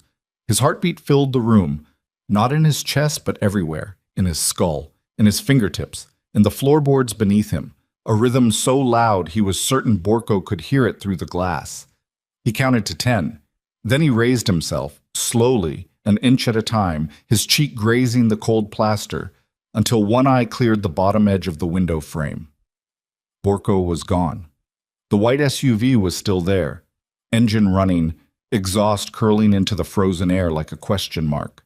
But the sidewalk beneath the dead elm was empty. Wyatt's green pickup sat where it had been for 36 hours, collecting a thin layer of snow on its windshield, and the street was quiet in the way streets are quiet when something is about to happen. Not peaceful, but held. Then Eli heard the downstairs door open. Not his aunt's door. The building's front door. The one with the broken lock that his aunt had been asking the landlord to fix since August. The one that anyone could push open with a shoulder. Footsteps. Heavy. Measured. Climbing the stairs. Eli's body made the decision before his mind caught up. He was off the floor and moving, not toward the door but away from it, toward the back of the apartment, through the narrow kitchen where his mother's cold coffee still sat on the counter, to the window above the fire escape. His fingers found the latch. The metal was frozen and wouldn't turn. He wrapped both hands around it and twisted with everything his 12-year-old arms could produce, and the latch screamed in protest and gave way, and the window slid upward 3 inches before jamming in its track. 3 inches. Not enough for his body, barely enough for his voice. The footsteps reached the top of the stairs. They stopped outside the apartment door. Eli heard breathing. Not fast, not panicked. The breathing of a man who was in no hurry because he had already determined that the variable he was managing was a child. A knock. 3 deliberate strikes, patient, almost polite. "Hey, kid."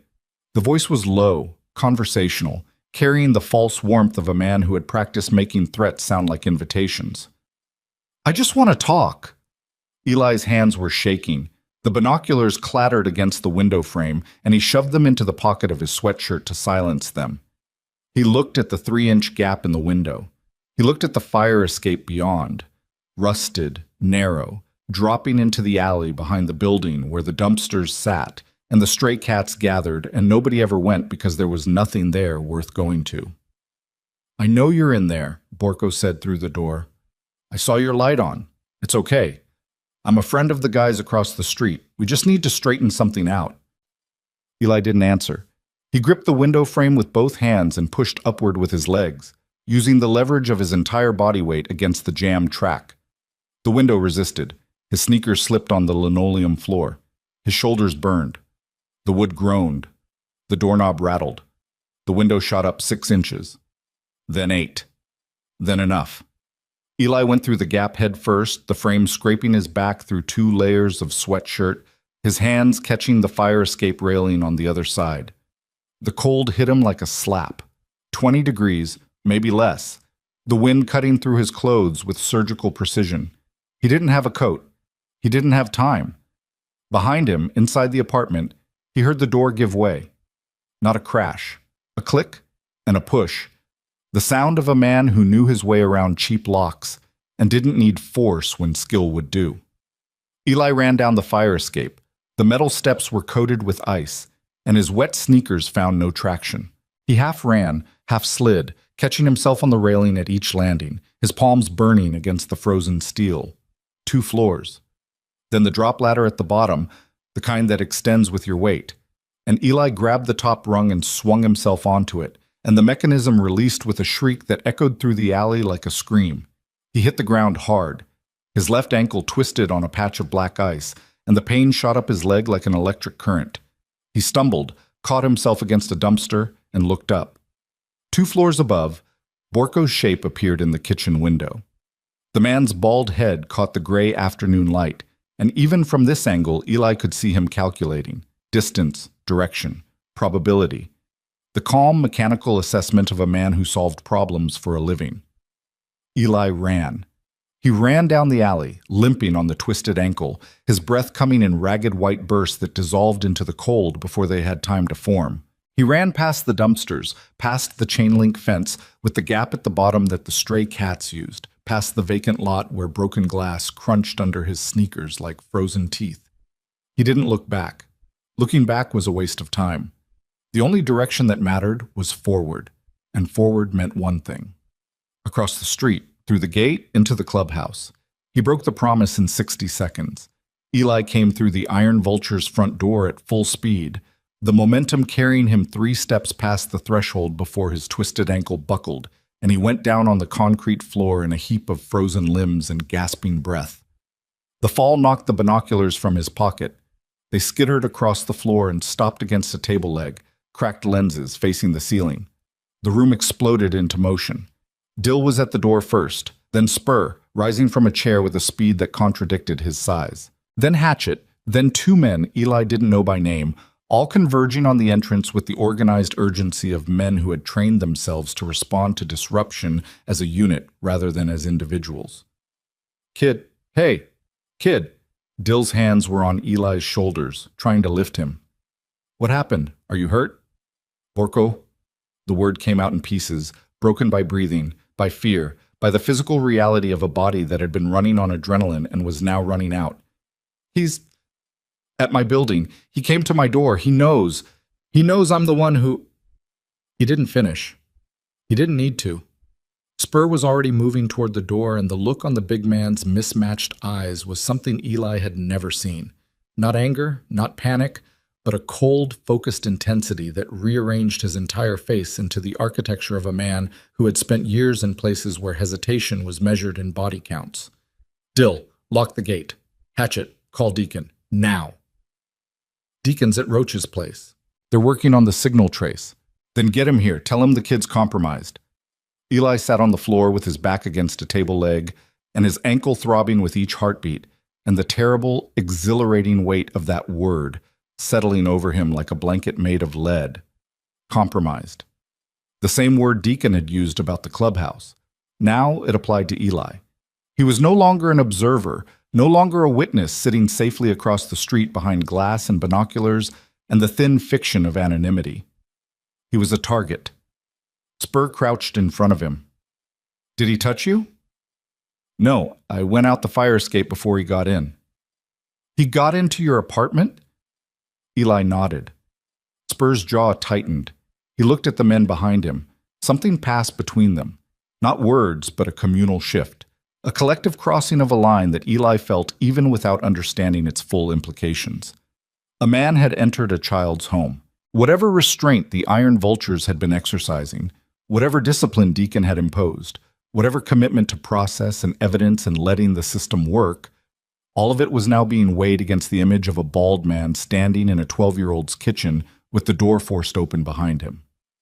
"My mom gets home at 10, Eli said. His voice was steadier than he expected. The fear was still there, but it had been pushed aside by something more immediate. The practical, logistical urgency of a mind that processed crisis through data rather than emotion. "If Borko comes back—" "He won't," Spur said. "Not while we're here." Deacon arrived 14 minutes later. Eli timed it. The old president came through the door with Roach behind him and Glass behind Roach. and the three of them carried an energy that changed the room the way a storm changes a landscape. Not gradually, but all at once, the pressure dropping, the light shifting, everything realigning around a new center of gravity. Deacon didn't speak to Eli first. He went to the window, looked out at the street, and stood there for 30 seconds, his hands at his sides, his breathing controlled. The white SUV was gone. Eli had noticed its absence from inside the clubhouse but hadn't mentioned it. The vehicle's departure didn't mean Borko's departure, and Eli had learned enough about predators to know that visibility was a choice, not a constraint. "Tell me everything," Deacon said, turning from the window. Eli told him.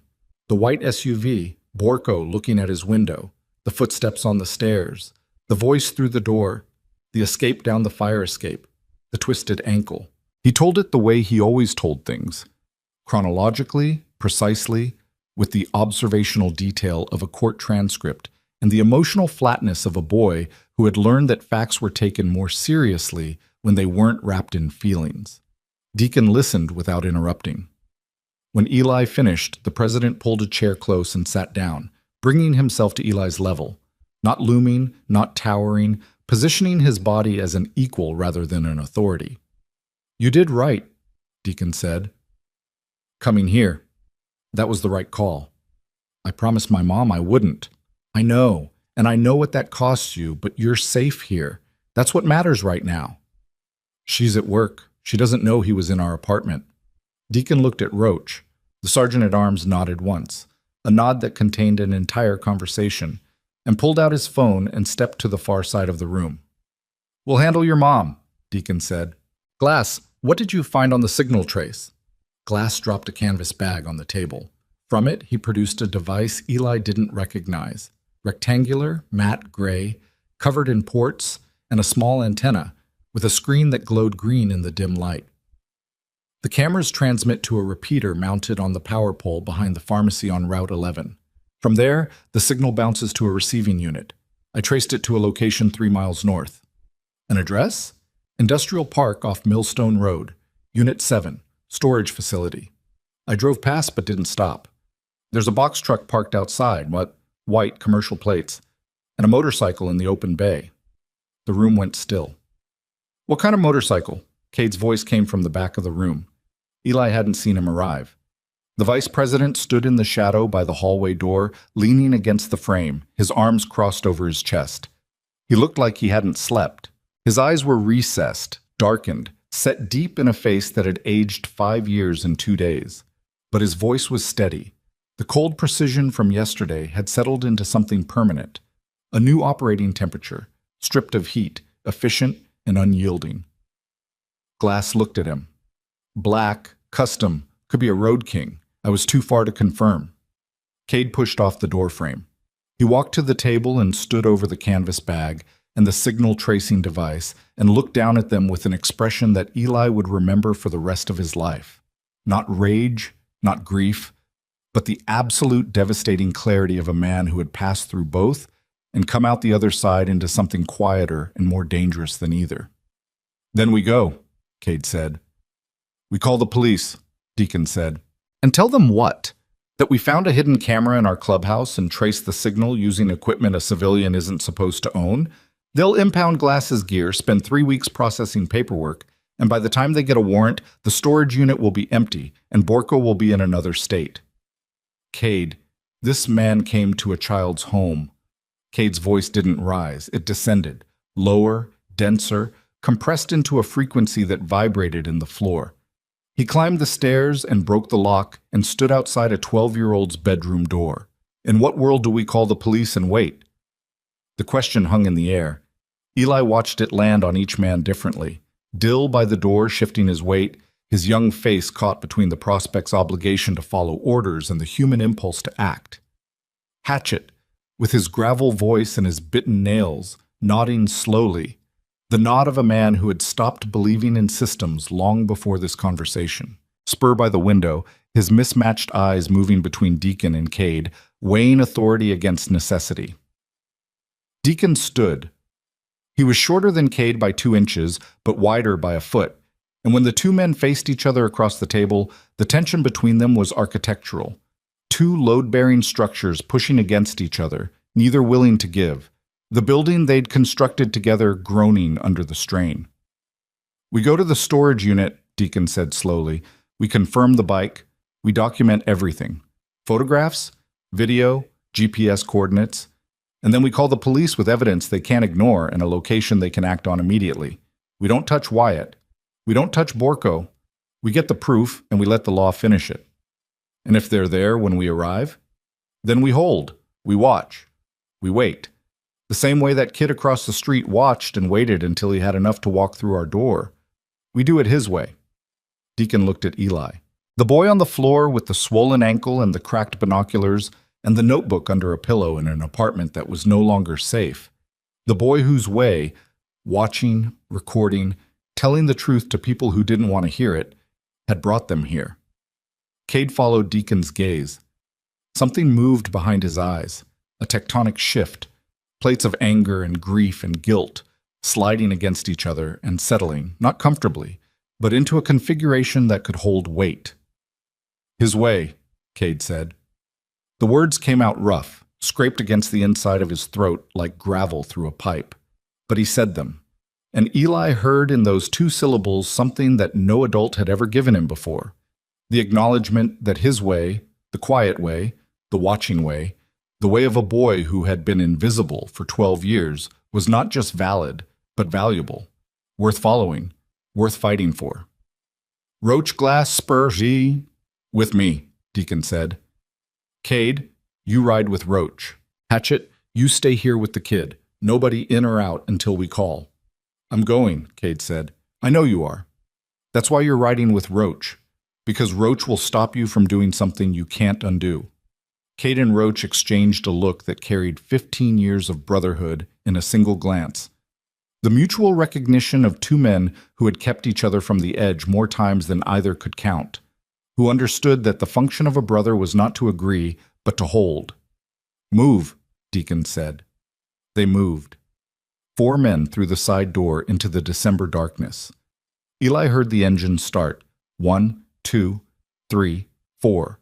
Each Harley adding its voice to a chord that vibrated through the walls and the floor and the folding chair where Eli sat with his ankle wrapped in a bag of frozen peas that Hatchet had found in the clubhouse's ancient refrigerator. The sound built, layered, until the vibration wasn't something Eli heard, but something he felt, in his teeth, in his ribs, in the damaged cartilage of his twisted ankle.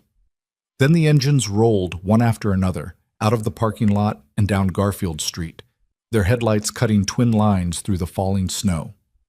Hatchet sat across from Eli at the table. The wiry man lit a cigarette and smoked it without speaking, his nicotine-stained fingers holding the cigarette in a manner that suggested the act was less habit than ritual. A structured interval of silence within an unstructured world. The smoke curled upward toward the water-stained ceiling tiles, joining the layers already deposited there by years of men sitting in this room, processing things they couldn't say out loud. "You okay?" Hatchet asked after the cigarette was half gone. "My ankle hurts." "I meant the other kind of okay." Eli considered this. The other kind of okay. The kind that had nothing to do with bones and tendons and everything to do with the fact that a grown man had broken into his home and stood outside his door and said, "I just want to talk," in a voice that meant the opposite. "I don't know," Eli said. Hatchet nodded. He finished the cigarette, crushed it in the tin can on the table, and immediately lit another. "That's the right answer. Anybody who's okay after what you went through is either lying or broken in a way that doesn't show." They sat in silence. The clock on the wall, a plastic promotional clock from an auto parts store, its face yellowed, its second hand ticking with the deliberate pace of something that had given up rushing, marked the minutes. 10, 15, 20. At minute 23, Hatchet's phone buzzed. He looked at the screen. His face didn't change. He set the phone on the table, screen down. "What?" Eli asked. "They found the storage unit. Door was open. 2 box trucks inside, 7 motorcycles." "7?" "7." Eli's mind raced. 7 motorcycles. 7 clubs or collectors, or private owners who had been infiltrated the same way the Iron Vultures had been infiltrated. Trust built, access gained, security compromised, inventory cataloged and removed with the quiet efficiency of a man who had turned betrayal into a business model. Was Cade's bike there? Hatchet picked up the phone again, checked the screen. Yeah, the Road King's there. Untouched. Something released in Eli's chest, a pressure he hadn't realized he'd been carrying, the weight of possibility, the chance that the bike had already been sold or dismantled or shipped to some buyer 3 states away, and that Cade would never see it again. The Road King was there. The last thing Cade had built with his own hands, still whole. What about Wyatt? Borko? Hatchet didn't answer immediately. He smoked his cigarette, looked at the phone, looked at Eli. The hesitation was uncharacteristic. Hatchet struck Eli as a man who dealt in direct statements the way mechanics dealt in torque specifications, with precision and without embellishment. Borko's there, Hatchet said finally. In the unit, working on one of the trucks. And Wyatt? Hatchet's jaw tightened. He crushed the second cigarette. Not there. But his stuff is. Clothes, bags, a laptop. Looks like he's been using the storage unit as a base. So he's coming back. Looks that way. Eli's ankle throbbed. The frozen peas had gone soft, leaking condensation through the plastic bag and onto his jeans, creating a cold, wet patch that spread across his knee like a stain. He shifted the bag and winced, and the pain sent a bright, clarifying signal through his nervous system that cut through the fear and the fatigue and the residual adrenaline of the fire escape. They're waiting for him, Eli said. Not a question. Hatchet looked at him. Deacon called the cops. Anonymous tip. Storage unit address, description of stolen property, number of vehicles. The police are on their way. And the bikers? Holding position, watching from the road, making sure Borko doesn't leave before the law arrives. Eli closed his eyes. Behind his lids, he saw the sequence unfolding. 4 Harleys parked in the darkness a block from the industrial park, their engines off, their riders sitting in the cold with their collars turned up and their breath clouding the air, watching the open bay of Unit 7 the way Eli had watched the clubhouse for 2 years, from a distance, with patience, without the satisfaction of action, but with the discipline of men who understood that the right outcome sometimes required the hardest thing of all, the willingness to stand still while everything inside you screamed to move. His way. They were doing it his way. The phone buzzed again. Hatchet read the message. This time his face changed. The weathered lines around his mouth deepened, and his nicotine-stained fingers tightened on the phone until the plastic case creaked. What? Eli asked. Hatchet set the phone down. He looked at Eli with an expression the boy recognized from years of reading faces. The expression of a man who was about to deliver information that would change the shape of everything that came after. Wyatt showed up, Hatchet said. 2 minutes ago. Drove in from the south in a rental car, parked right next to the unit. He's inside now, with Borko. Eli's heart rate spiked. He felt it in his throat, in his temples, in the damaged ankle that had started throbbing in time with his pulse. The police? 7 minutes out. 7 minutes. An eternity measured in heartbeats and idling engines and 4 bikers sitting in the frozen dark, watching the 2 men who had gutted their brotherhood from the inside unload stolen motorcycles under fluorescent lights. Cade? Eli whispered. Hatchet didn't answer. He didn't need to. The silence said everything.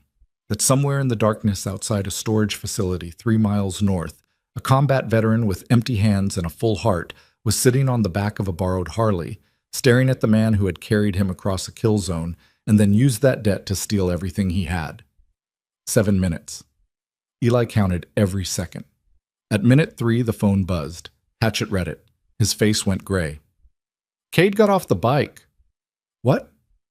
He got off Roach's bike. He's walking toward the unit. Eli grabbed the edge of the table. Deacon said, hold. He said, I know what Deacon said.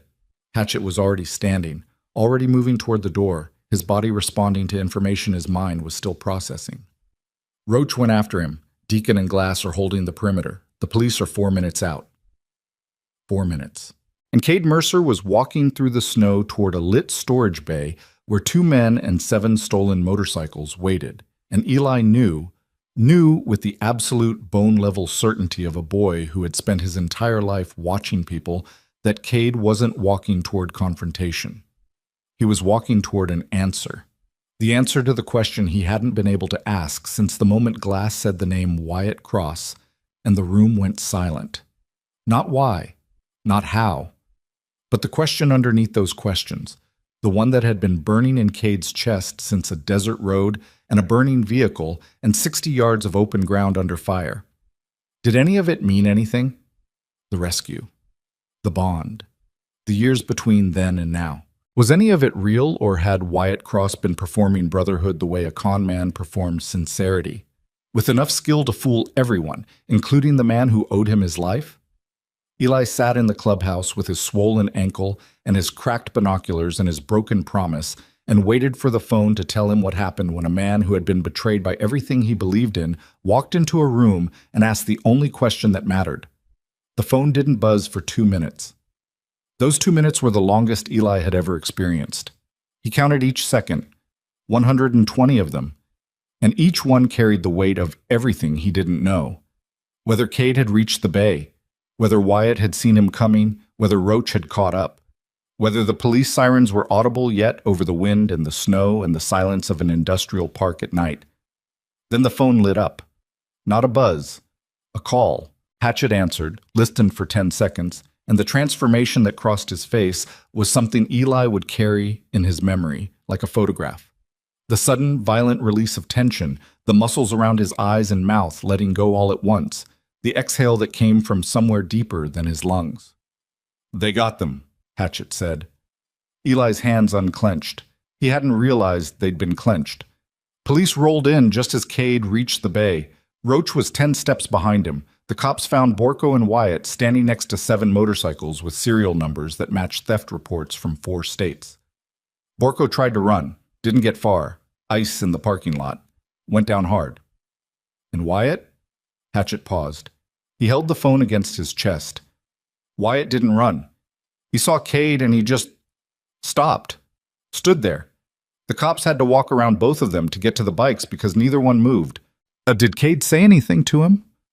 Roach says Cade looked at him for about 15 seconds, didn't speak. Then the cops stepped in, and it was over. 15 seconds. Eli tried to imagine them. 2 men standing face to face in the fluorescent light of a storage bay, surrounded by stolen motorcycles and falling snow and the approaching wail of sirens, and between them the entire weight of a shared history that one of them had honored and the other had weaponized. 15 seconds of silence that said more than any conversation could have carried. Eli leaned back in his chair. The frozen peas had melted completely, soaking through the bag and pooling on the floor beneath the table. His ankle had swollen to the size of a grapefruit. His hands were raw from the fire escape. His back was scraped where the window frame had bitten through his sweatshirts. But his eyes were clear, and his breathing was steady. And when Hatchet looked at him across the table with the phone still pressed against his chest and the cigarette smoke still hanging in the air between them, the wiry biker saw something on the 12-year-old's face that he hadn't expected. Not relief, not triumph. Not the uncomplicated satisfaction of a child who had been proven right. Sadness. The quiet, bone-deep sadness of a boy who understood, because understanding was the only thing he'd ever been good at, that justice and healing were not the same thing. That the police had arrested 2 men and recovered 7 motorcycles and closed a theft ring that spanned 4 states, and none of it would undo the damage. Not for the clubs that had been infiltrated. Not for the collectors who had lost machines they'd spent years building. Not for Cade, who would get his Road King back, but would never get back the 15 years of trust that Wyatt had incinerated in a single calculated act. And not for Eli, who had broken a promise to his mother, fled his own home through a frozen fire escape, and discovered that telling the truth was an act of violence as much as it was an act of courage. That the truth didn't just reveal damage, it created new damage, and the only honest response to that was grief. "You did good, kid," Hatchet said quietly. Eli looked at him. The clock on the wall ticked. The cigarette smoke drifted. Outside, somewhere between here and the storage facility on Millstone Road, 4 Harleys were starting their engines, and the sound of them traveled through the frozen December air like a pulse. Steady, insistent, alive, carrying the iron vultures home through the snow and the dark toward a clubhouse where a boy who had never been listened to was sitting at a table, waiting, with nothing left to prove and everything left to feel. "I know," Eli said, and for the first time saying it didn't feel like a lie. The Harleys came home at 9:41 p.m. Eli heard them before he saw them, a low gathering rumble that started as vibration in the floor and built until it filled the clubhouse like a second heartbeat, layered and deep, the sound of 4 engines rolling down Garfield Street in formation. Hatchet stood and went to the window. Eli stayed in his chair. His ankle had gone numb beneath the melted bag of peas, which was a mercy, and his hands had finally stopped shaking, which was a different kind of mercy, the kind that comes not from the absence of fear, but from its exhaustion, the body's quiet admission that it has run out of the chemicals required to sustain alarm. The side door opened. Cold air entered first, then Roach, then Glass, then Spur. They came in single file, shedding gloves and pulling scarves from their faces. Their leather cuts darkened with snow, their boots leaving wet prints on the concrete floor in a trail that looked like the footsteps of men returning from a place they hadn't expected to survive. Deacon came last. He moved slower than the others, not from injury but from the particular weariness of command, the weight of decisions made under pressure settling onto his shoulders now that the pressure had passed, gravity reasserting its claim on a man who had been holding it at bay through sheer force of will. Cade wasn't with them. Eli noticed immediately. His eyes swept the group, counted 4, needed 5, came up short, and the absence hit him with a force disproportionate to the number. 1 missing man. But it was the man who mattered most to this story. The man whose stolen motorcycle had started everything, and his absence from the returning group was a silence louder than the engines that had just shut down outside. "Where's Cade?" Eli asked. Deacon pulled off his gloves. He set them on the bar. He poured a cup of coffee from the pot that had been sitting on the burner since morning. 12 hours old, thick as motor oil, the kind of coffee that existed not for taste but for the act of holding something warm. He drank half of it in one swallow, then turned to Eli. "Cade stayed at the impound lot. The police are processing the bikes as evidence. He wanted to be there when they cataloged the Road King." "Is he okay?" Deacon considered the question with the same seriousness he brought to everything, not rushing past it, not softening it, giving the words the weight they deserved. "No," Deacon said. "He's not okay. He won't be okay for a while, but he's standing, and right now, standing is enough."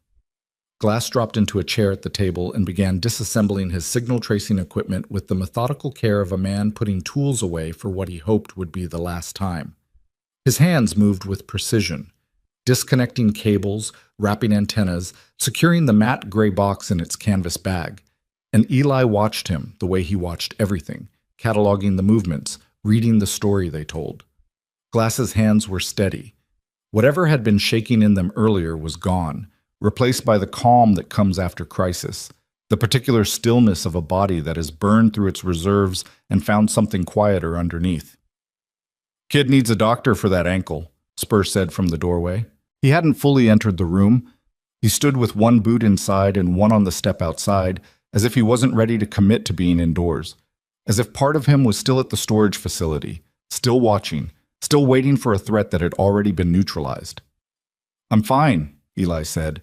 "You're 12 and you can't walk. That's not fine in any language." Roach pulled out his phone.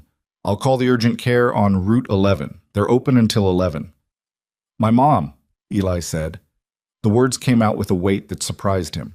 He'd been operating for hours in a space where his mother didn't exist, where the only relevant adults were bikers and thieves and a bald man who had climbed the stairs to his apartment. And now, as the adrenaline receded and the reality of what had happened began to solidify around him, Jolene's face surfaced in his mind with a clarity that hurt more than the ankle. She would be home in 19 minutes. She would find the apartment door forced open, the kitchen window shoved up, her son gone. And she would experience, in the space between those discoveries, every fear she had ever carried about men and motorcycles and the road and the club and the husband who had chosen leather over family. All of it confirmed, all of it validated, all of it crashing down on a woman who had spent 12 years building walls specifically designed to prevent this exact moment. "I need to go home," Eli said. "Before she gets back, she can't come home to that door." Deacon looked at Spur. Spur looked at Roach. Roach was already moving.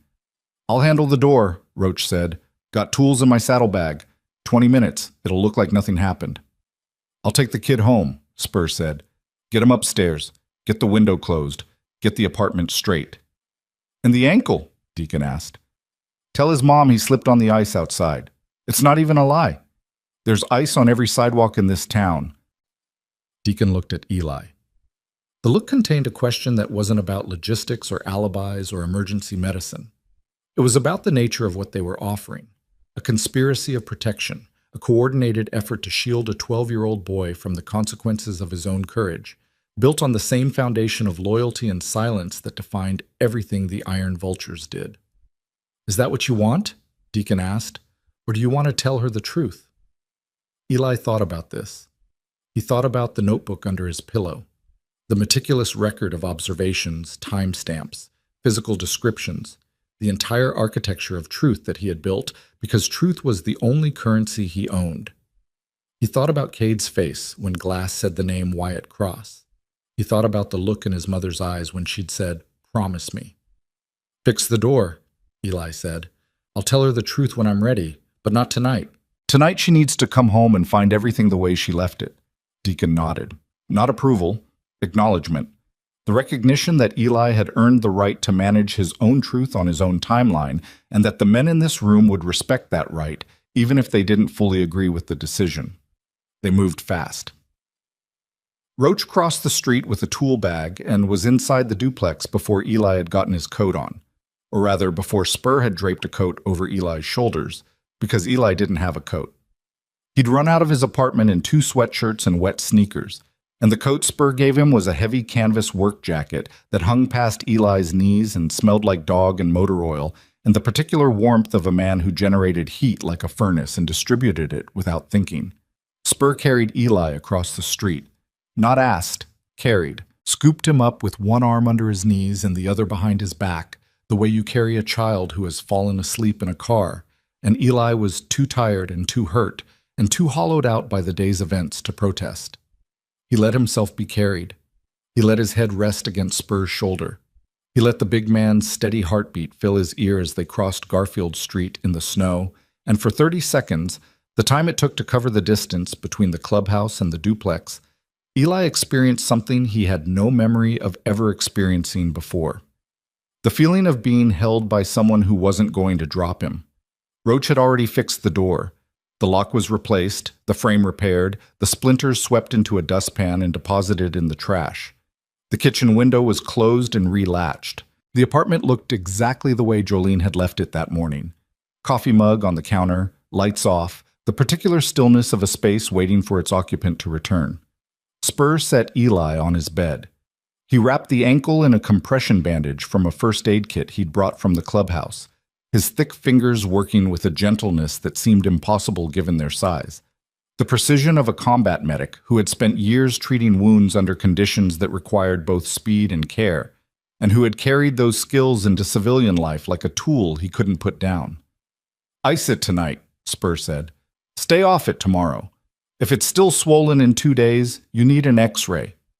"Okay." Spur straightened up. He looked around Eli's bedroom. The binoculars on the windowsill, the spiral notebook stacked on the desk, the window that faced the clubhouse across the street. His mismatched eyes took in the details the way a man takes in a landscape, not studying individual elements but absorbing the whole, understanding the terrain. "You've been watching us a long time," Spur said. "Yes." "What did you see?" Eli thought about the 2 years of observations, the thousands of details recorded in notebooks that nobody had ever read, the patterns, the routines, the small human moments that the rest of the neighborhood missed because they were too busy being afraid. "I saw men who take care of things," Eli said. "Bikes, buildings, each other. I saw Roach sweep the steps every morning even though his knee makes it hard. I saw Deacon sit in the parking lot alone after everyone left and just breathe. I saw Cade rebuilding his bike in the garage for 3 winters, working with his hands like he was trying to fix something bigger than an engine." Spur was quiet for a moment, the kind of quiet that comes from hearing yourself described by someone who paid attention when you thought no one was looking. "Get some sleep, kid," he said. He left. Eli heard his boots on the stairs, then the front door closing, properly this time, the new lock catching with a clean click that sounded like a promise being kept. Then the street was quiet.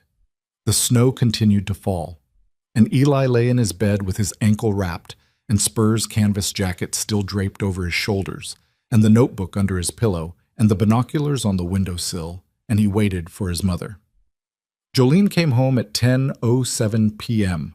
Eli heard her key in the lock, the new lock, which she wouldn't notice because Roach had matched the hardware, and her footsteps in the hallway, and the sound of her coat being hung on the hook by the door, and the click of the kitchen light, and then silence.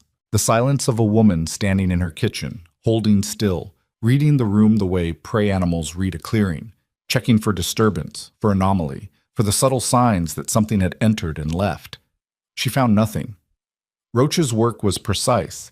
The apartment was exactly as she'd left it, minus the 12-year-old boy in the bed who was pretending to be asleep.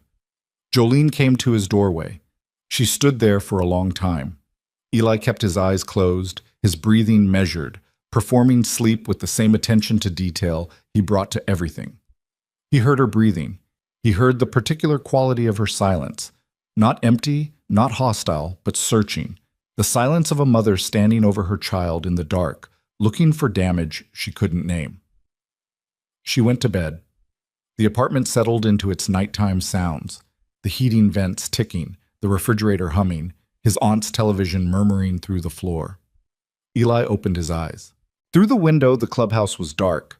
The parking lot was empty except for the row of Harleys along the east wall, chrome catching the sodium light, their shapes familiar and strange at the same time.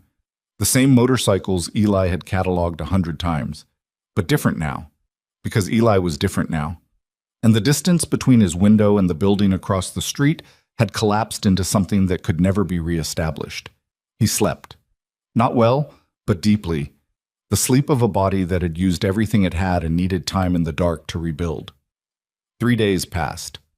On the first day, Eli stayed home from school with his ankle elevated on a pillow and his mother hovering in the doorway before work, her face tight with the particular anxiety of a woman who sensed something she couldn't identify.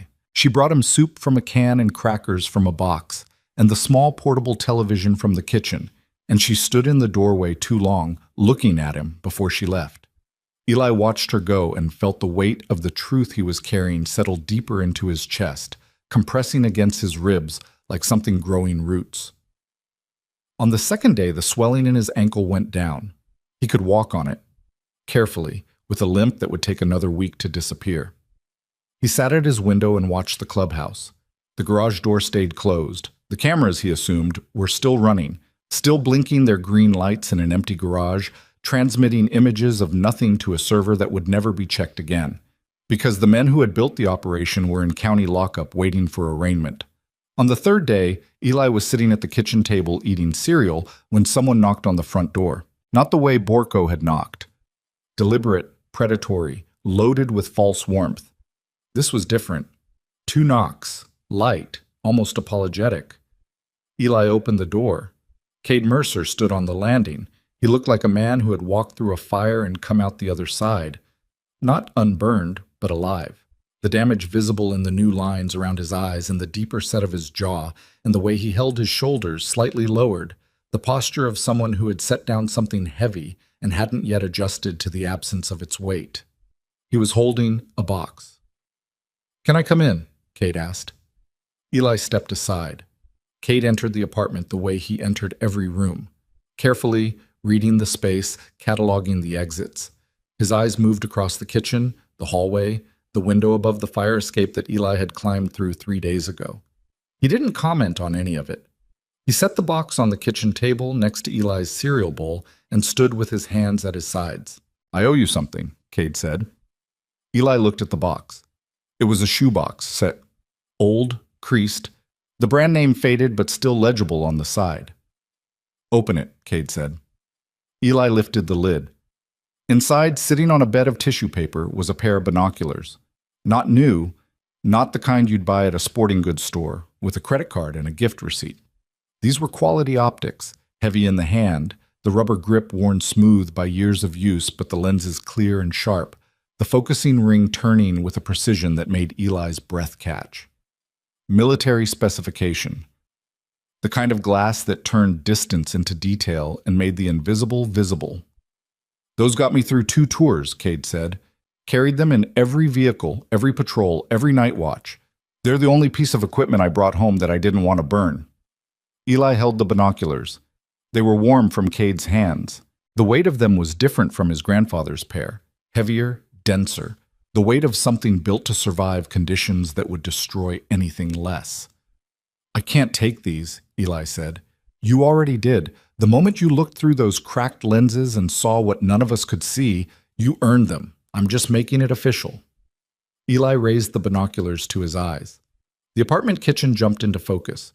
The coffee mug on the counter, the clock on the wall, the crack in the ceiling that his aunt had been complaining about since July. Every detail rendered with a clarity that felt almost violent, as if the world had been slightly out of focus his entire life, and he was seeing it properly for the first time.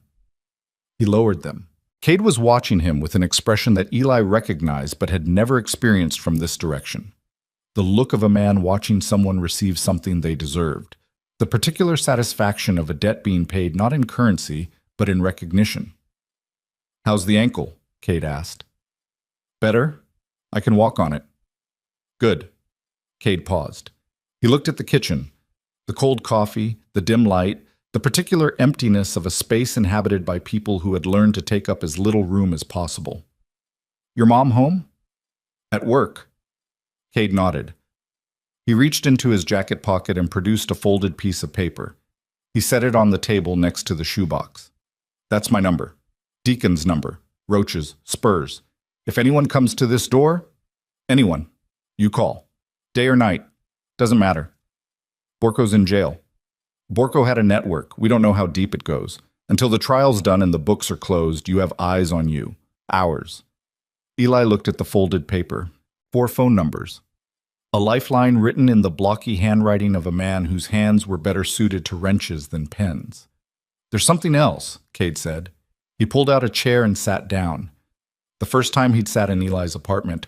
The first time he'd positioned himself in the boy's space as an equal rather than a visitor. "Deacon wants you to come by the clubhouse this weekend, not for business, not for testimony. He said—" Cade stopped, and something moved across his face that might have been a smile in another life. "He said the kid who ran surveillance on us for 2 years has earned the right to see the place with the lights on." Eli almost smiled. Not quite. The muscles in his face attempted the expression but couldn't fully commit. There was too much behind it, too many layers of everything that had happened pressing against the surface, making room for the smile but not yet allowing it to arrive. "What about Wyatt?" Eli asked. Cade's face changed, not dramatically, the way a landscape changes between seasons, the same features rearranged by a force too slow to watch but too powerful to ignore. The anger was gone. The cold precision was gone. What remained was something Eli didn't have a word for. Older than grief, quieter than acceptance, the particular expression of a man who had looked into the face of his betrayer and found, not a monster, but a person. A broken, calculating, irredeemable person, but a person nonetheless. "Wyatt will go to trial," Cade said. "The DA is charging him and Borko with organized theft, breaking and entering, interstate transport of stolen property. Glass's evidence, the cameras, the signal trace, the storage unit, gives them enough for conviction. And the other clubs? The collectors who got robbed? The police are contacting them. 7 bikes recovered. 7 owners who'll get their property back." Cade paused. Because a kid with broken binoculars decided that what he saw mattered. He stood up. He moved toward the door, then stopped. His hand rested on the doorframe. The same gesture Eli had seen his mother make 1,000 times, standing in transitional spaces, hovering between arrival and departure. But Cade's version was different. He wasn't hovering. He was deciding. "Your mom," Cade said. "When you're ready to tell her. If you want me there, I'll be there." "Why?" "Because she needs to hear it from someone who understands what this world is, not the version she's afraid of. The real one. She was married to a biker. She knows the real one. She knows her version. That's not the same thing. Cade looked at Eli. And in the look was something Eli would spend years unpacking. The acknowledgement that Jolene's fear was real and valid and earned through suffering, and that the Iron Vulture's reality was also real and valid and earned through suffering, and that those two truths existed simultaneously without canceling each other out, and that the only bridge between them was honesty, applied with patience, over time. Think about it, Cade said. He left, his boots on the stairs, the front door closing, the new lock clicking.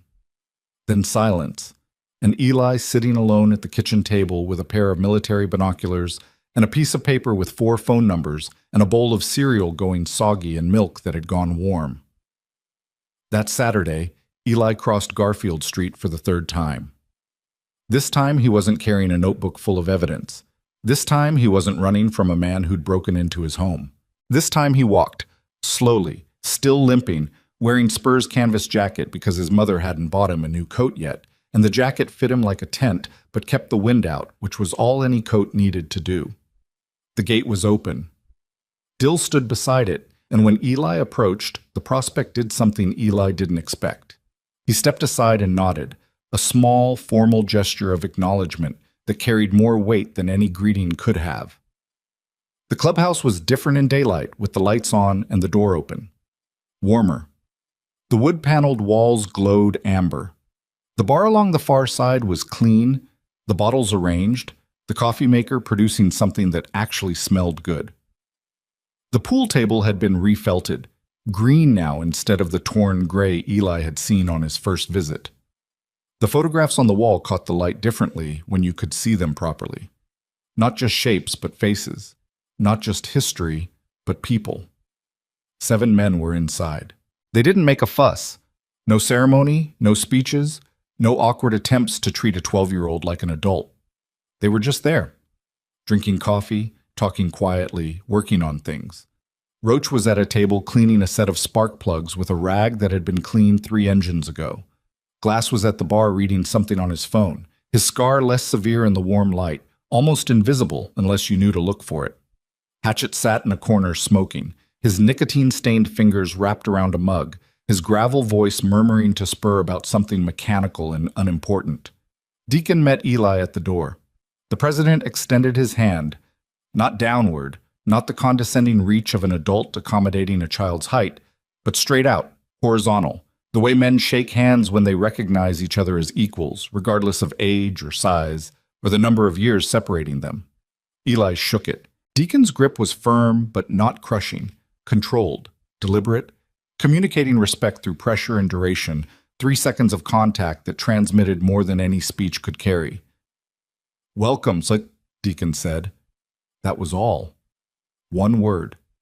And then the club president stepped aside and let Eli walk into the room on his own terms, at his own pace, limping slightly on an ankle that would heal but not forget. Cade was in the garage.